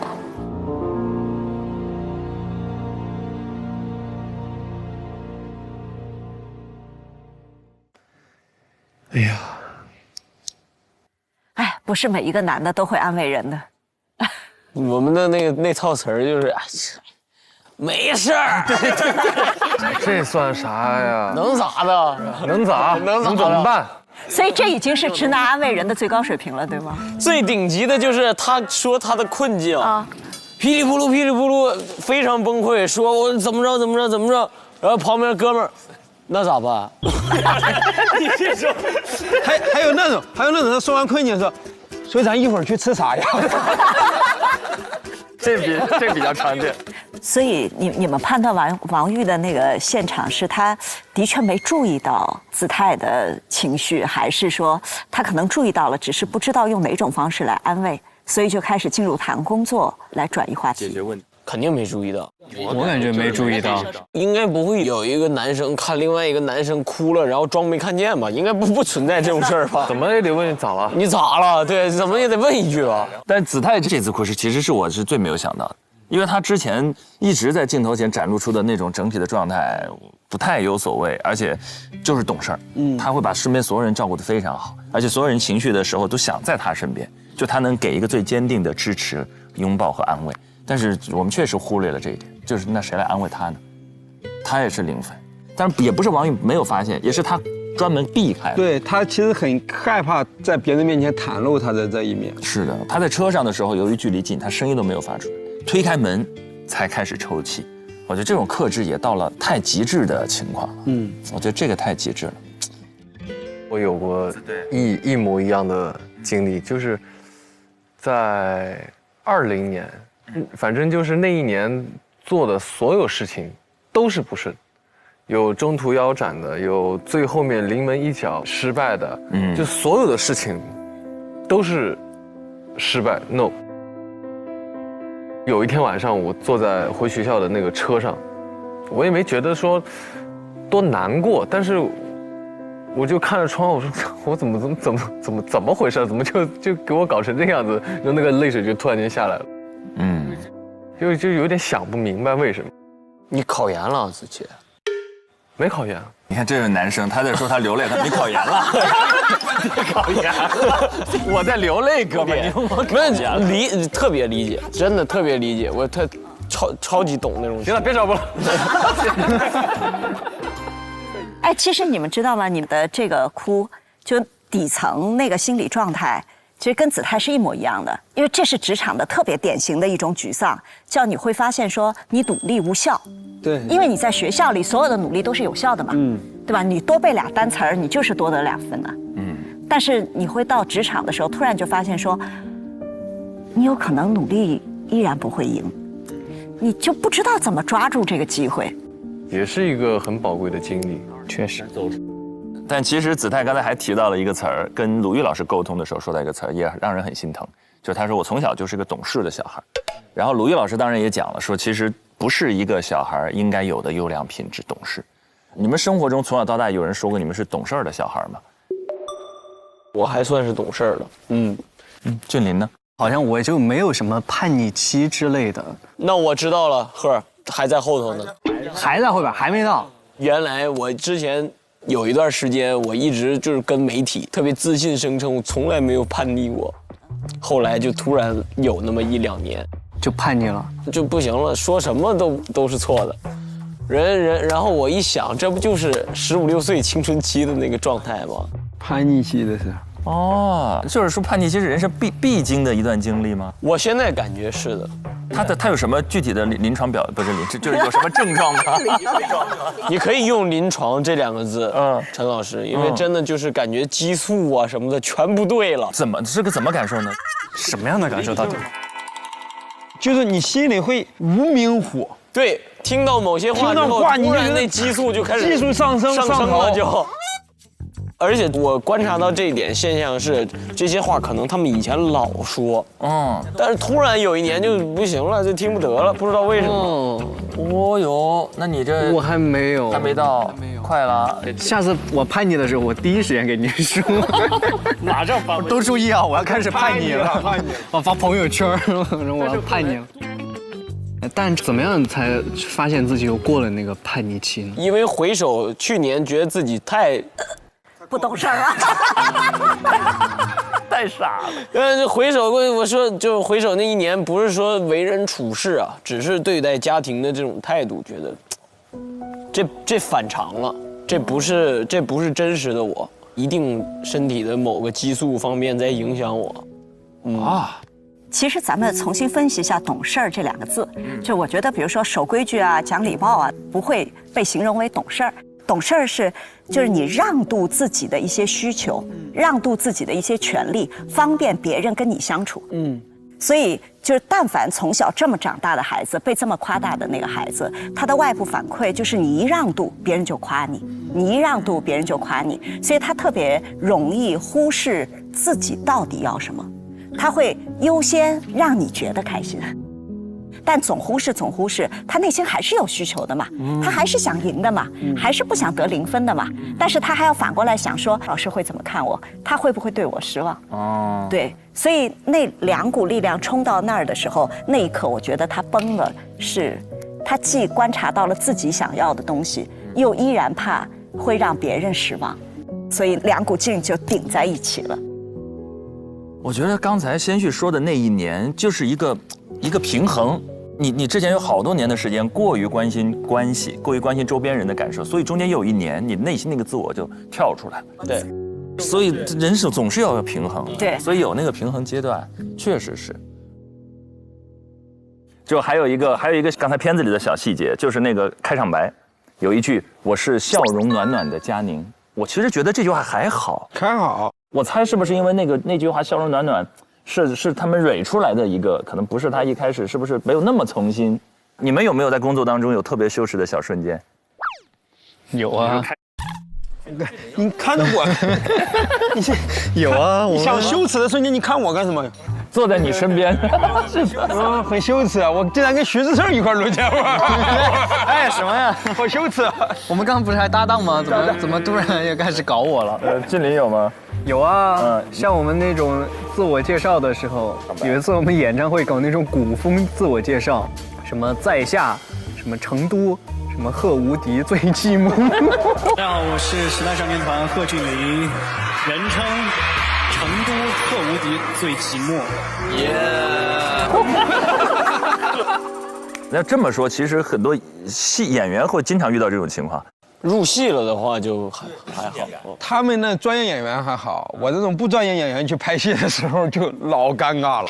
什么情节会让你尴尬？我有一回拍那个戏，现在想想都觉得尴尬。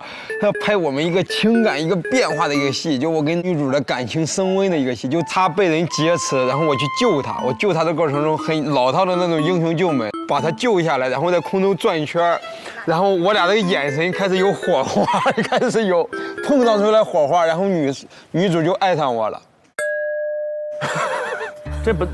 这场戏听着女主比较尴尬，我也替女主尴尬，也替自己尴尬。这么多年了，我没发现爱上徐志胜是一件这么简单的事情，就需要在空中转个圈儿。NG 了吗？然后快拍3小时，一圈都转晕车了。这倒是提醒我了啊！我在工作中其实曾经有一个很羞耻的时刻啊。我在横店拍《真火神探刘恒顺》的时候，我每天都要路过徐志胜老师的化妆间。我那时候非常想认识他，我很喜欢他，但我很羞耻。我多次想推门而入，然后去自我介绍，我说：“志胜老师你好，我是小胡，我很想认识你。”我足足忍了3个月都没干这个事儿。哦。但是我每天都想这么做。哇。咱俩一会儿试试从空中飘下来。我从来没有想过一个人会天天在我化妆间围口。我每次都会跟我身边工作人员说，就是今天了，我觉得我今天一定能鼓起勇气推开这个门。我只3个月里我只试过1次，那天他们没出工，门在里边是反锁的，推了一下没推开，我说哦，缘分没到。那可能全组都去看那个英雄救美去了，看那转圈现场去了。终于要到他们的考核正片上线的时候了，东方星娱乐还有遇见他们表现到底如何？一起来看一看。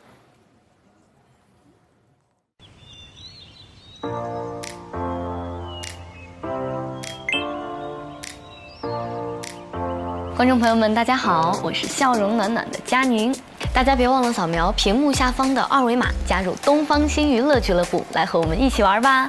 哎，雨佳，你对《唐人街探案》印象最深刻的画面是什么？还在练习呢。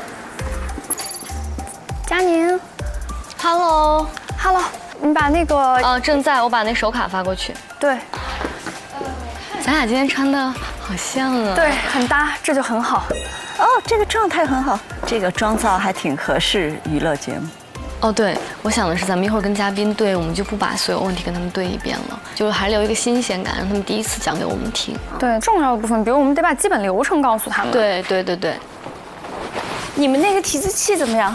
都 OK 了吗？提词器昨天晚上我们俩试过了。对，昨天晚上已经试过了。是的，那挺好的，还挺充分。哦，自己在做手卡啦。对啊，可以。反正一会儿嘉宾到了，到时候10点半咱沟通。好吧。好的。好。那我觉得这个节奏就可以。就说师姐好。Hello， 师姐。你们俩提词器稿子还没给我吧？哦，对，素，就后那一版，那你发给师姐就行。你的手卡也给我，帮你剪一下吧。这，你还在改？都在这。哦，你要改那个台本给楼上。那我帮你弄一个啊。好，谢谢。感受完大唐的魅力。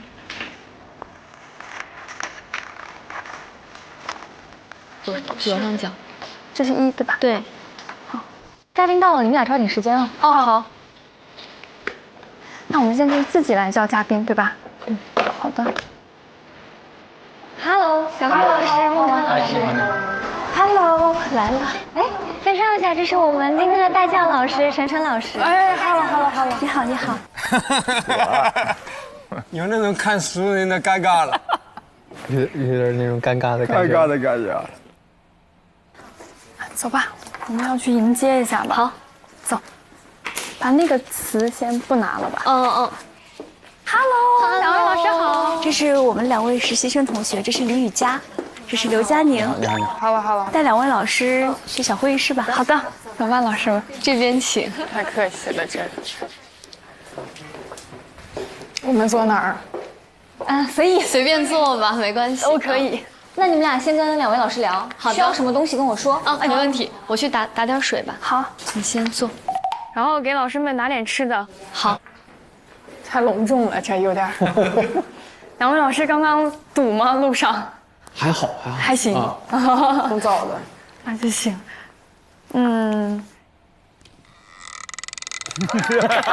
他俩人怎么比人家还紧张呀？2位老师之前来过咱们东市吗？哦，来过。我没来过，但是我参与过东市的那个一些编剧工作。啊，我参与过一些幕前的工作，上班打工的。那我们策划案的话，因为给老师们准备了一些小惊喜，就不给到2位了。确定是惊喜啊？是惊喜，绝对是惊喜。然后我大概给老师们说一下我们的整体流程。就是我们的第一个部分，首先是一个我们会有个资料吗？那我让那个再去。你把这个给老师吧，然后你自己再去拿一份。这个里面有惊喜。sorry， 那我的问题。没事，我再去打一份，可以吗？好的。我去拿一下。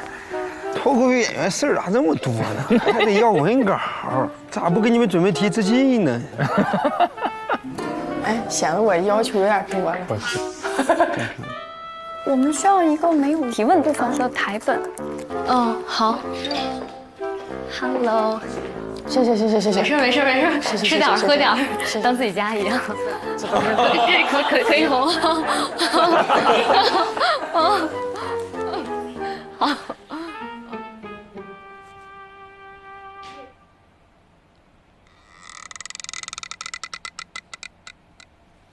嗨，没事，当自己家一样。哎呀，这脱口秀演员是。感觉比电视上看着2位老师还要好看一些，要不先还要好看一些，发个电子版给我什么？好的。小工作的信，省得大家，没事，我们也是习惯沉默的，没事。对，不尴尬。尬俩。没有，我先给2位老师简单的先介绍一下流程吧，然后一会儿雨佳会把打印下来的给2位老师看一下。好的。我们大概其实也很简单，今天就是一个东方新娱乐节目的录制。然后一开始呢是我跟雨佳，我们俩作为今天的主持人，做一些新闻资讯的一个简单的播报。要把2位老师请上来的时候，我们到时候会下来叫你们。我们会对2位，我们也不说采访了，我们就一起聊聊天儿。主要昨天的问题也大概同步了一下，反馈我们也已经收到了，然后觉得还有哪些有问题的点，然后或者说有哪些问题觉得不太合适，然后我们可以随时的进行调整。反应很快啊，很迅速，是，而且处理得很好，进入状态非常快。我没啥问题，我也没啥问题。太好了，老师们，这个是我们的节目策划台本。好的，谢谢。看看还有什么需要跟2位老师对一下的比较重要的部分。我有一个小建议啊，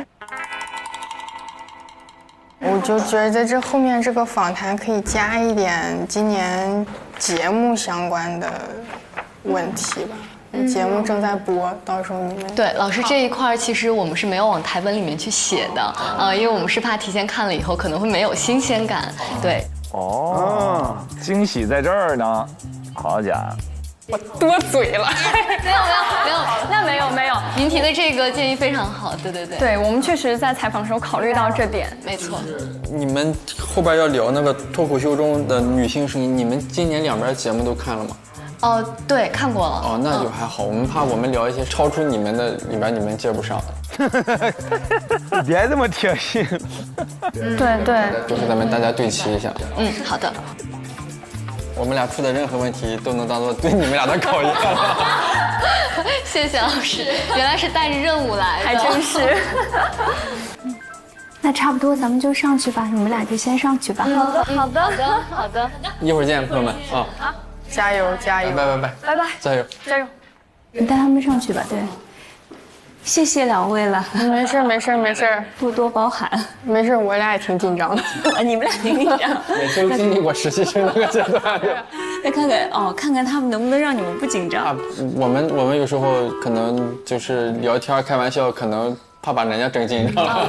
没事，你们就放松玩一下吧。好的，也都是年龄差不多，他们也很年轻，就 enjoy。他不年轻，圈儿哥不年轻了，确实是。圈儿哥多大？圈儿哥89的，88。哦。感觉2位老师今天也都是抱着考核的心来的。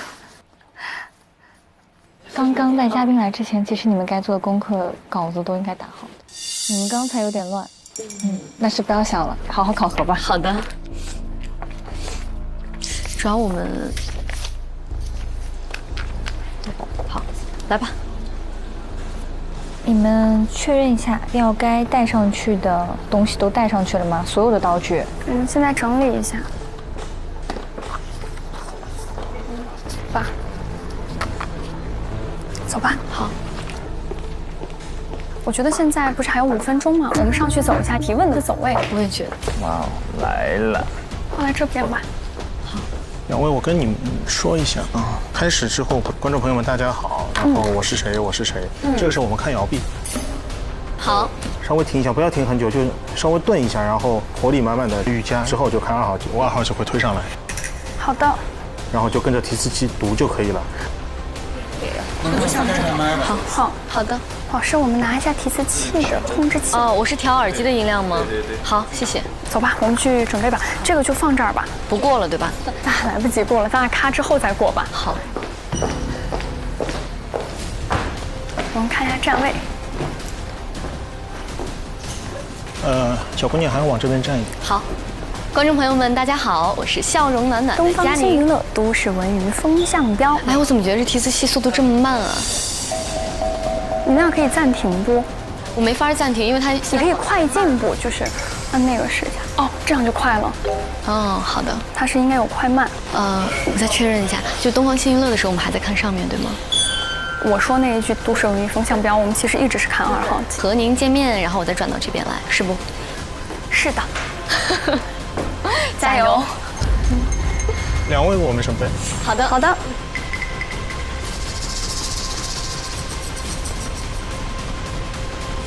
姚斌老师准备啊，来准备啊，来3、2、1，放。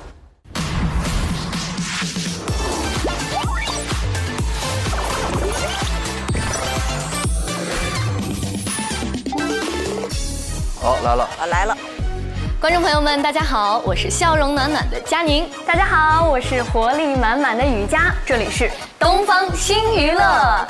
东方新娱乐都市文娱风向标，每周1至周517点和您见面。大家别忘了扫描屏幕下方的2维码，加入东方新娱乐俱乐部，来和我们一起玩吧！还有超多的小福利会给大家送出哦。属于你的快乐主场已经开启，现在加入东方新娱乐俱乐部，不仅能和大家继续畅玩，还能解锁专属小福利，千万不要错过哟！千万别错过哦！哇，真的，他俩好适合这个节目啊，而且风格互补，一动一静。哎，雨佳，你对《唐人街探案》印象最深刻的画面是什么呀？哎呀，那必须是张子枫最后那邪魅的一笑，还有那个瘆人的表情和眼神，我到现在还记忆犹新。挺好的，非常稳。没错，哎，确实印象非常深刻啊。最近呢，我又被他彻底征服了。张子枫的悬疑新片《花样少女杀人事件》正在热映。电影讲述了一个花季少女在高压环境下逐渐走向疯狂和偏执。在电影里，她展现出了对眼神的精准切换。面对母亲是期待和讨好，面对对手又是嫉妒与不甘，真的是让人不禁感慨啊。在生活中这么可爱活泼的小女孩，在剧里竟然可以呈现如此反差的一面。没错，他俩是很符合这个娱乐节目调性的。这部电影不仅是他演技的大爆发，更是对于家庭关系、人性善恶的一次深刻探讨。那就在最近的上海国际电影节，张子枫作为最年轻的评委精彩亮相。从唐山大地震的破碎感到新片的倔强感，他的眼神从来不只是演技，更有穿透灵魂的力量。咱们一起来看看吧。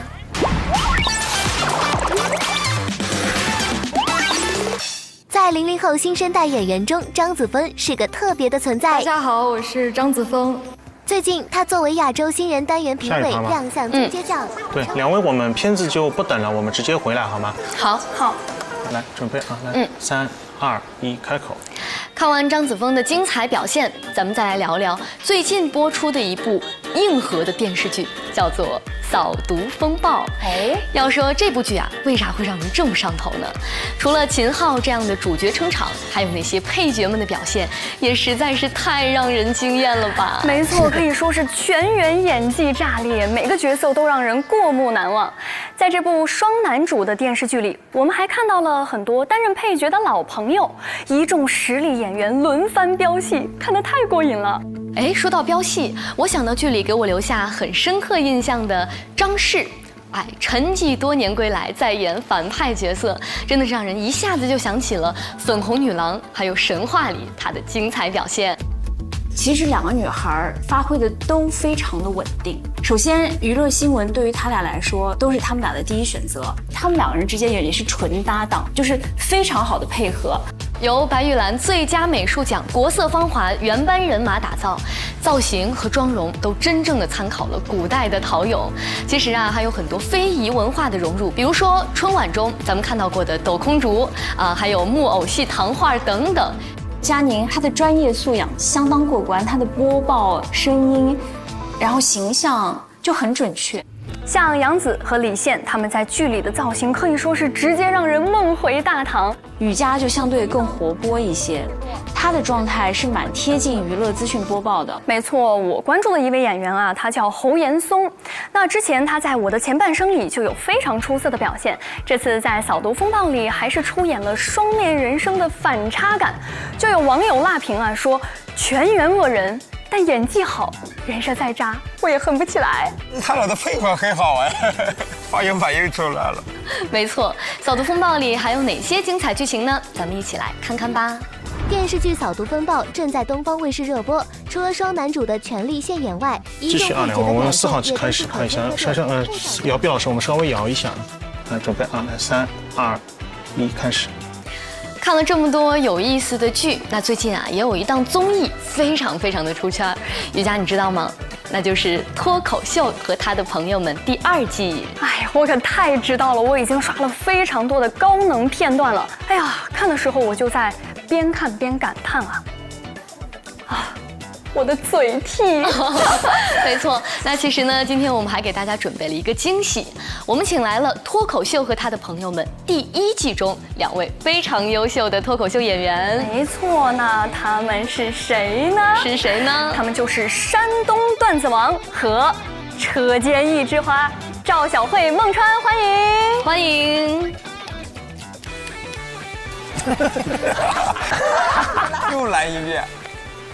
我们就欢迎，然后咔，老师，你们自己下去请他们吗？对，好，好的，走吧，挺好的，对，挺好的，真不错哎，但难分伯仲，真不错。前面差距不大，就要看，就要看聊访的时候了。天哪，脑子真的是懵了。没事，但是这样会更自然。果然还是得睡好觉。Hello， 2位老师，哈哈，哇，你们在这里直接实时看我吗？也没有，因为刚才这个电视没有声音，你们不用紧张。我俩刚调出来声音，你俩就结束了。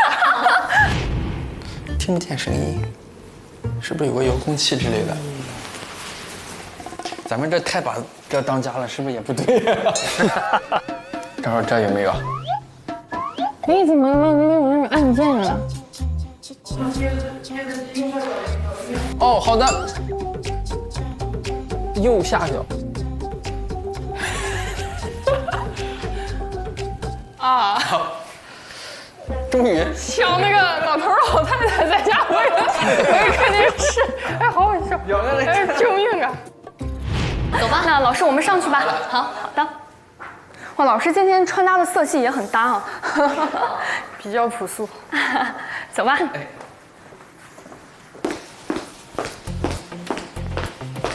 我一听高跟鞋，我都有点小紧张。对，不要紧张，该紧张的是我俩。看你们俩在镜头前表现挺自然的。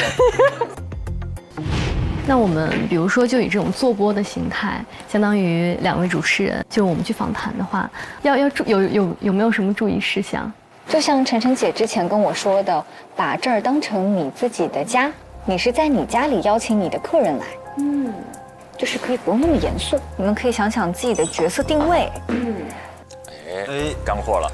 你们到底是跟受众去分享娱乐资讯的一个信息传播者呢，还是说你是一个邻家女孩，跟别人聊天的感觉？明白。好的，就是主持人他不是高高在上的嘛，他其实也是上网的，也是跟同龄人之间会很有共鸣的。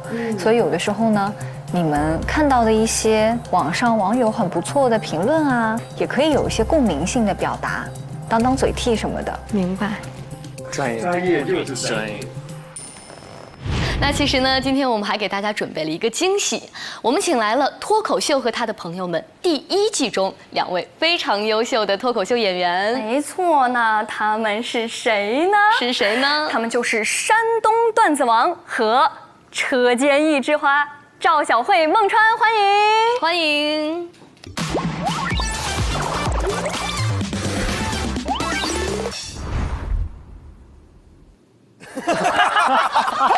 为什么突然给我2个哥哥姐姐那么大的镜头？这叫做贴脸开大呀！怎么这么好笑啊？这个镜头看到我们山东段子王的实力了吗？好的，欢迎回来。那刚才呢，其实我们问到老师一个问题啊，就是说最喜欢对方的哪个段子？哎，其实我就很好奇，那2位老师最喜欢自己的哪个段子呢？我喜欢那个中国爬山虎那个。为啥呢？因为那段播的最好，让观众喜欢。对。那小辉老师呢？都挺好，都挺好。确实还可以。确实，就是每段的反响都挺好。是，那可能如果要问我这个问题啊，可能对于小慧老师、小慧姐，我觉得应该是那个幽默美女不想干了这一句话非常深入人心。那据我了解，2位其实之前都有过辞职的经历，那有没有什么辞职经验跟我们分享分享？辞职经验，辞职经验，我的感觉就是那个辞职写的那个文件，别着急删，可能过几个月又用上了。山东段子王。我有一些辞职的教训，就是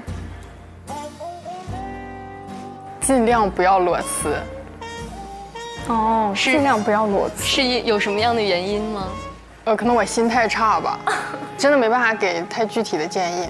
对，每个人情况不一样。这笑容消失术，就是笑到一半突然不笑了，忍受住了。他俩是带着任务吗？就是没有，他俩场子要凉一点，这样的话就不是，因为他们的一旦这个搞笑没有着力点，就是会很尴尬。然后这边没给着力点的话，对娱乐访谈来说，最大的难点是，它在不长的访谈时间内需要持续保持一个高能的谈话场，主持人需要迅速的把场子给热起来。那觉得为什么最后是什么样的一个契机让你们选择来说了脱口秀呢？我真的是因为工作不饱和。我也是因为闲。我的天哪！就是你感觉你平时上班基本上都给你把白天占满了，你晚上也得有点事儿干了。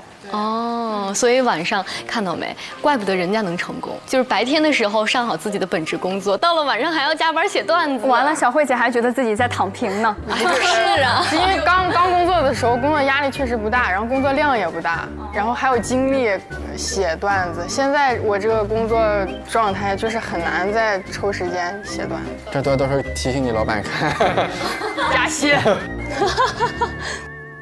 之前我记得小慧姐提过，说就是自从说了脱口秀之后，这假都变得好请了，是真的吗？对，领导也怕耽误我在外面赚钱。领导知道给开的不够是吧？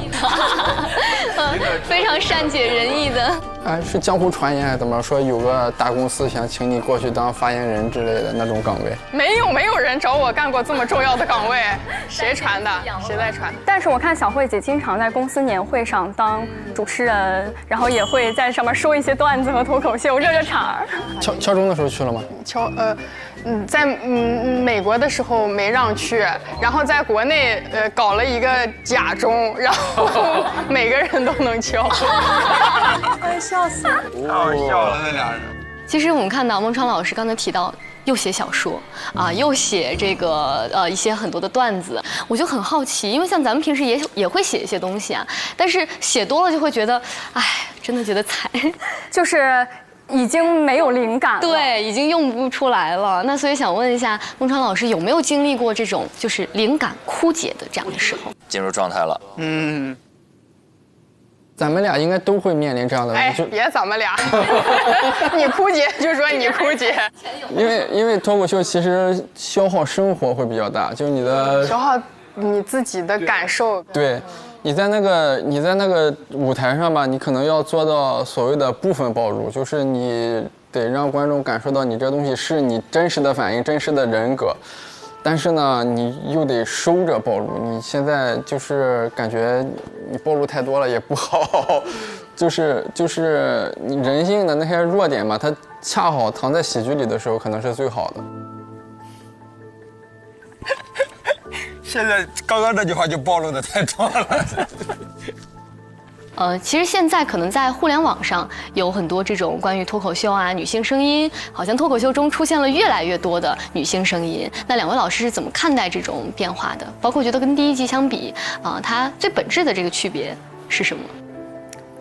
我觉得是要越来越多女生，因为之前确实男生数量上来看的话是比女生要多很多的，所以我们一直也是很鼓励更多的女生参与到这个行业里面来，带来一些更新的视角跟感受。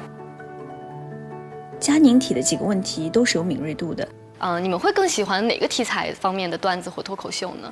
或者说未来想看到这样的段子搬上舞台呢？哎，我都挺喜欢。今天看节目最大一个感受就是，希望能有更多样的演员进入行业。对。但是在这种场合之下呢，嘉宾的回答就很容易官方。那两位老师上场之前会有紧张吗？到底在哪个地方观众会笑？然后万一他们不笑又会怎么办？会不会有这样子的心理的预设？肯定会有吧。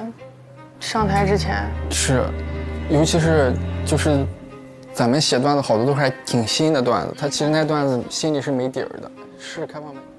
这种情况下应该想办法去挖嘉宾的故事，而不是观点。对。现在要看雨佳有一阵没说话了。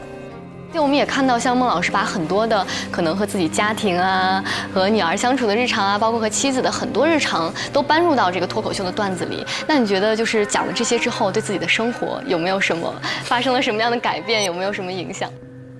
就比如女儿知道你把它写到段子里了吗？好。哎呀，这个别提了，因为那个女儿的幼儿园园长。你粉丝是准确说是脱口秀粉丝，但是前2天我女儿那个幼儿园毕业演出非让我去，这个很难拒绝，这很难拒绝，很难拒绝，但是也很难演，你知道那种场合。对，我知道这个故事。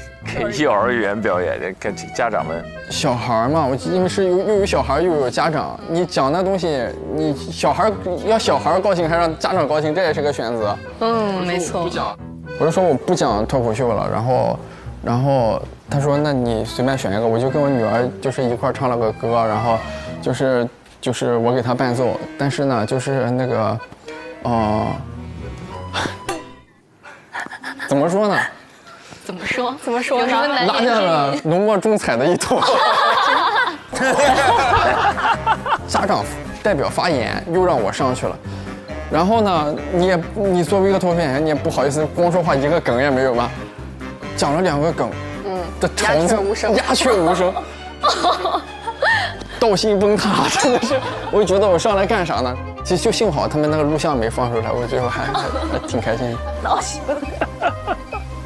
在看两位之前的一些表演的时候，也看到了一些网友说的一些话，就比如说小慧淘汰的感言非常炸场，但是可能也会被调侃说舒适区在淘汰区。那可能这件事情之后，或者看到网友这样的评价，二位是觉得没关系，我做自己，还是说会去进行一些相应的调整？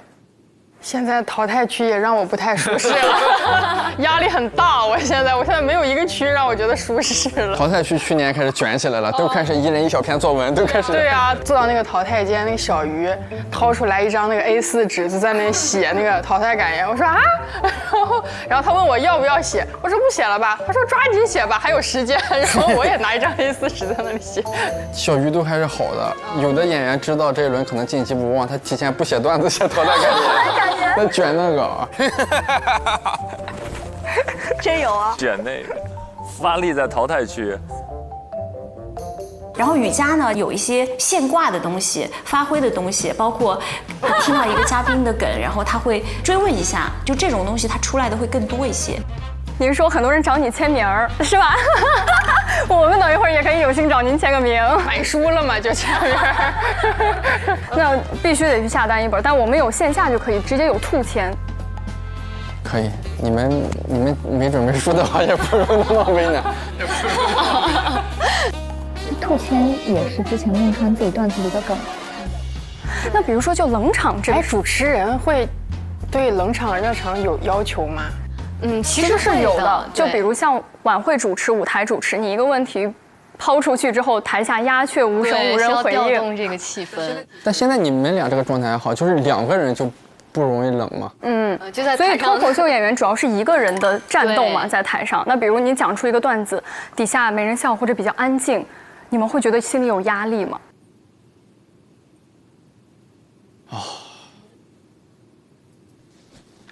我都想长舒一口气。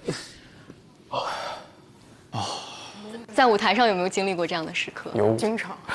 有，现在好了。以前那个录制的时候，第一轮号称喜剧地狱，要录到深夜。2、3点了还在那幽默，就硬幽默，观众很累，都开始迷糊了。我今年就是没参加节目嘛，我作为一个纯观众。突然懂为什么观众那么喜欢看新人演员，实在是太鲜活，太鲜活了。就是人也很鲜活，带来的故事也鲜活。就是包括他的故事，对，而且他出梗的方式可能跟之前因为老演员你太熟悉他了，他有一些他什么时候该出梗你是有预判的。对，但是新人演员就是经常会有惊喜。他们的表达方式、表达素材都非常新，视角也非常新，就非常厉害。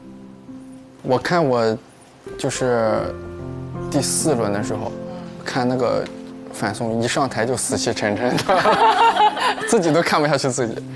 我觉得作为在脱口秀舞台底下的观众来说，可能他们仰望着大家，会觉得，哎，其实说的很多事情非常有意思，但是可能自己没有办法亲身的去体验到，所以我觉得这也是观众为什么会觉得，哇，那个舞台非常的好，会被那些段子所吸引到，就是也发现了很多生活的可能性。对，脱口秀是一种声音吧，就像2位老师说的，我可能之前不敢表达，或者说不知道该怎么样去表达的时候。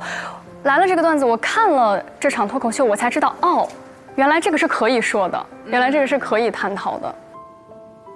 他们好多人都是聊嘴替嘛，就这个事儿可能是一直这么想，只是没被说出来，有人说出来了，就挺开心的啊。对，脱口秀其实。从我这里来讲啊，我觉得它就是一个很强的嘴替。每一次笑完之后，我会觉得我就是想说这个，我就会有这样的反应跟我朋友说。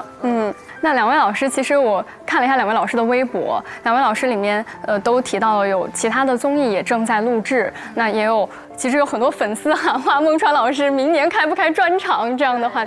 专场得开。对，得开。所以想问问老师，在接下来。今年或者之后1年自己的一个短期内的规划。我就是明年争取把专场写出来，演专场，然后可能还有1本书，答应人家了得写。答应谁了？答应出版社。期待。人家钱先给了一部分了，你就得。写半个专场吧，明年。哎，你找个人跟你双拼不就行？对，双拼，双拼。你写吧，你写到一半，我先给你批。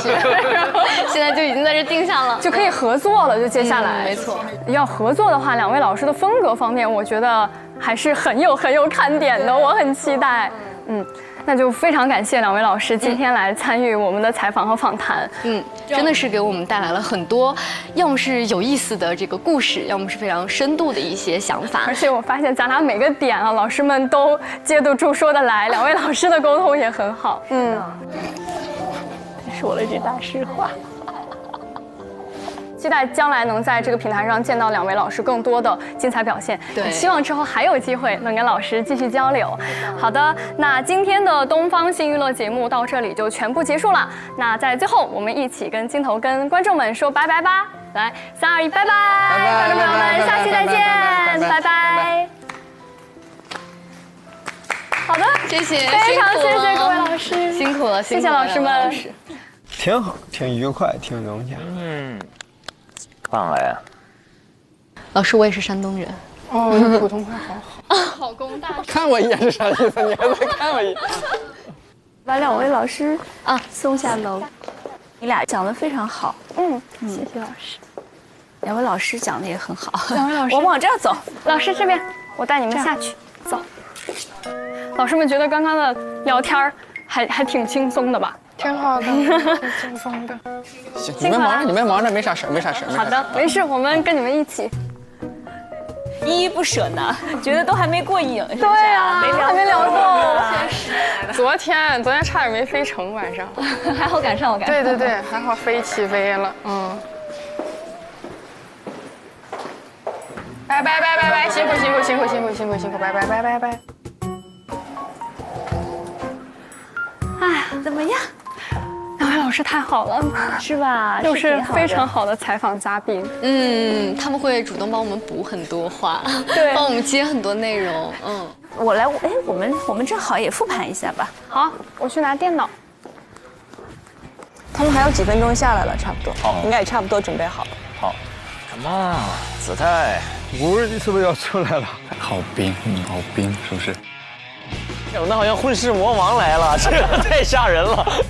那种被选择的感觉会不会更提前？演员就是一个一直都在被选择的一个职业吧。演戏这个事儿是不是也越来越难？越来越难。你就觉得哇是这样的吗？你不能光看什么时候赢，这也是一种态度。就弄得我跟小丑似的，我这。就咱俩零蛋就零蛋吧，我感觉今天已经很快乐了。今天他们其实表现的我觉得挺好的。下季拍我们主持人季吧，好不好？对，我们都是你们最丰富的素材。什么意思？要把我换了？就有点像说相声的捧哏跟逗哏，你说谁更好？我想听听你们的意见。如果我选雨佳，那不是就？总归要有个结果。我内心已经破碎了，我疯了已经。接下来请鲁豫老师、陈晨老师来宣布结果。Oh my god！ 哎，我告诉你，我肯定对了。好，更胜一筹的是，那我最后就是选择的是。突然心跳好快啊！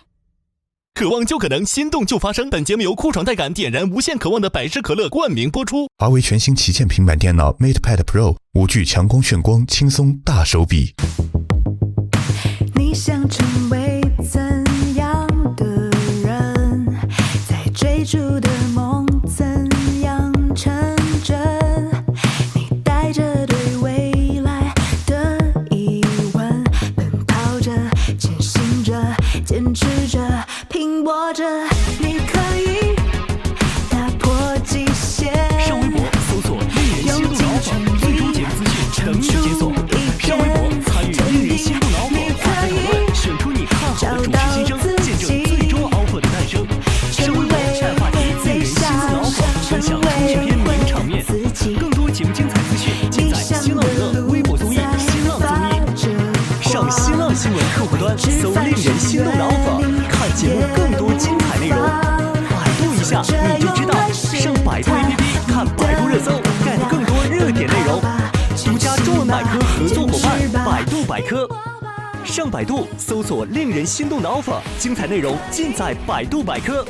上知乎搜令人心动的 offer， 解锁更多精彩讨论。上前程无忧51兆，收获心动的 offer。感谢丽丽城传媒。如果你对内容行业感兴趣，欢迎在腾讯校招官网 jyn.qq.com 投递峨眉派专项，等你来实习。令人心动的 offer 尽在腾讯校招，等你来拿。每周3、周4 12点 SVIP 更新，19点 VIP 更新，会员抢先看1周。周5 12点 SVIP 抢先看加更版，19点 VIP 会员专享，看更多精彩内容。周6 12点 SVIP 抢先看衍生，陪你看 offer，19点 VIP 会员专享。